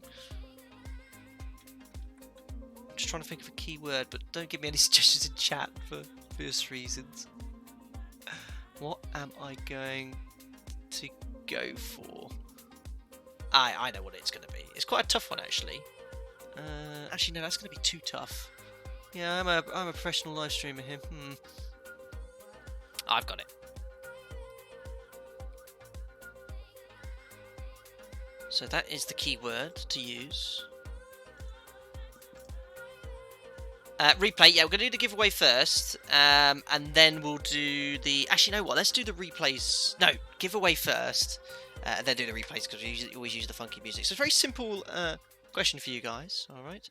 I'm going to look at that because I'll give away the answer. When I do the mag check, what is mag short for? What is mag short for? And make sure you stick an S on the end of it. So it's plural. What is mag short for when you're flying a piston engine aircraft? Anyone can use it in chat. You don't need to use exclamation mark. It's case insensitive, so you can use lower caps, upper caps. Make sure you only put it in chat once. Only need to do it once.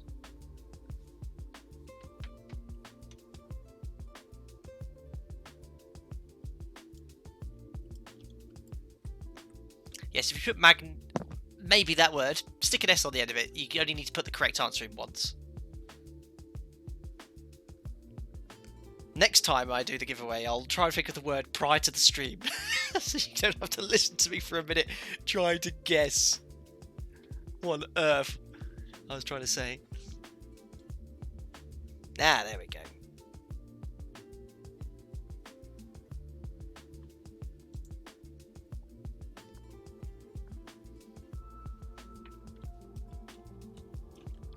Great little aircraft. Great little scenery as well. AW Designs if you're interested in grabbing it. We'll have a look at the replay as well, but look, it's all modelled up here. We're going to do a few replays from this view as well, so you can enjoy it.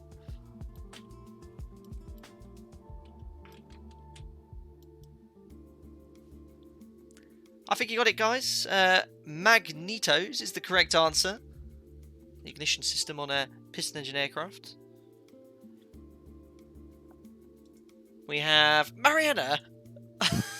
My partner has just decided to take part in the quiz. I can assure you if she does happen to win, she will not be winning the Seneca II. We will re-roll it, but guys, I think it's about time we roll the giveaway. Here we go. The winner is Jake P. Jake P has won the giveaway. Congratulations to you, sir. You are a regular... No, you're actually a supporter, so that means you're a member. So it's completely random. I haven't had any members or anything for a while, but congratulations to Jake P. He says, ooh, he's won it. Congratulations. Well, Jake, only have to drop me a message on Discord or drop me a message via social media, whatever you wish to do.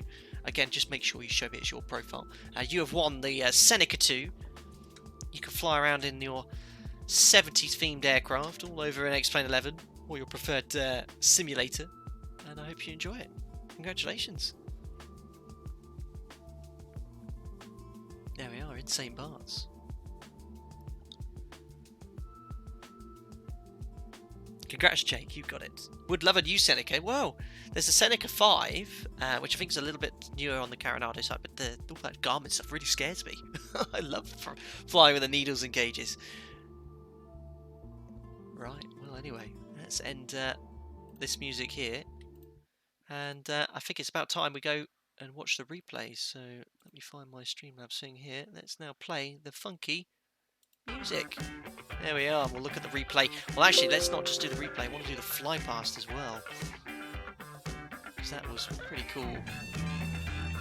So that was the landing. Here's the fly past. Let's start with this one. Can't even see the aircraft yet.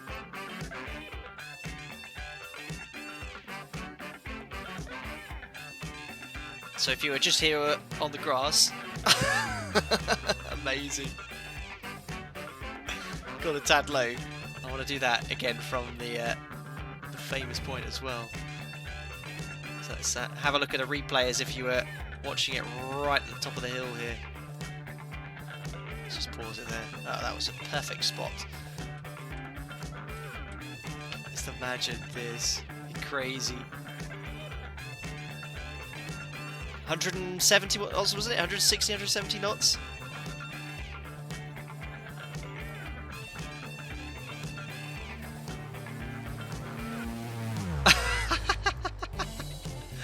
I'd love to do that.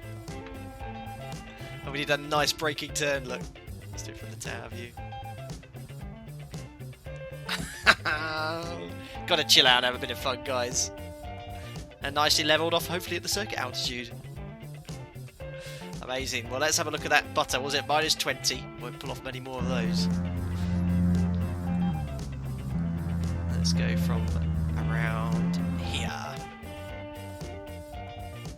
Adam, yes, to all Discord members, I'll be in voice chat after the stream for a few more minutes. That's the new thing as per the live streams. Where am I?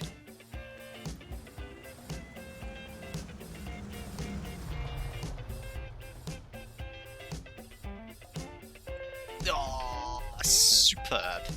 Mega. Absolutely. Very, very happy with that. Just put on slow-mo here. Let's go right over the our heads if we go here. Look.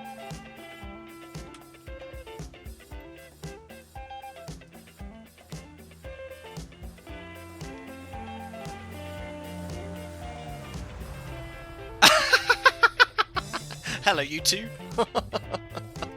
Wasn't expecting that. Nicely touched down. Amazing, guys. Very, very cool. Right, anyway, let's pop you back into the flight deck. I say the flight deck, the cockpit of the Seneca. Guys, that's it. Incredible. This is sort of a weird stream to end, really, because it's the end of a sort of little bit of a, I'd say an era of the channel, but I'm moving on with a huge stage of my life, really. So not only am I returning to work, which is obviously a normal thing, I'm moving house next week, so it's been great fun doing these sort of periodic streams the last 3 months or so. You know, it's given me something to do, the channel's grown loads, so I kind of wanted to say, you know, man, I don't want to have any noise videos at the moment. I just want to say a massive thanks to everyone, really. Thanks to everyone that donated. Thanks to everyone that joined as a member. And I appreciate the support there. It's certainly helped get by, and I'll be investing a lot of that in the new Microsoft flights in 2020, hopefully a new PC in the next couple of years or so. But it's been really, really good fun doing all those streams. So thanks again. Thanks to all the moderators to help me run the stream. And yeah, I'll be going back flying next week. I won't be posting much on social media because they are very important flights. You know, I haven't been flying for 8 months. I'll be taking the time on those days to kind of talk to the training captain, go over some new stuff, and hopefully I'll pass my check at the end of the week, and then I'm looking quite busy in August. I've actually got around 70, 80 hours or so. So my thoughts, obviously, with everyone that had been made redundant or was looking for a job, my first thoughts for you guys, and I really do hope that something all turns out for you in the future. But yeah, next stream is going to be probably 2 weeks, and we are still going to be planning streams on my days off, so at least a stream, you know, every time on one of my 4 days off, so there will be plenty to look forward to. But yeah, guys, as usual, if you really enjoyed this kind of slightly different stream, don't forget to smash the thumbs up button, subscribe to stay up to date with the latest content. And members, yeah, I'll catch up with you in voice chat in around 5 minutes or so. And guys, stay safe, and I'll see you for the next Flight Deck Sim live stream, which will probably be around a week and a half, 2 weeks or so, in the new house with super fast internet, which is super exciting. Guys, stay safe, and I'll see you all again soon. Enjoy the replay.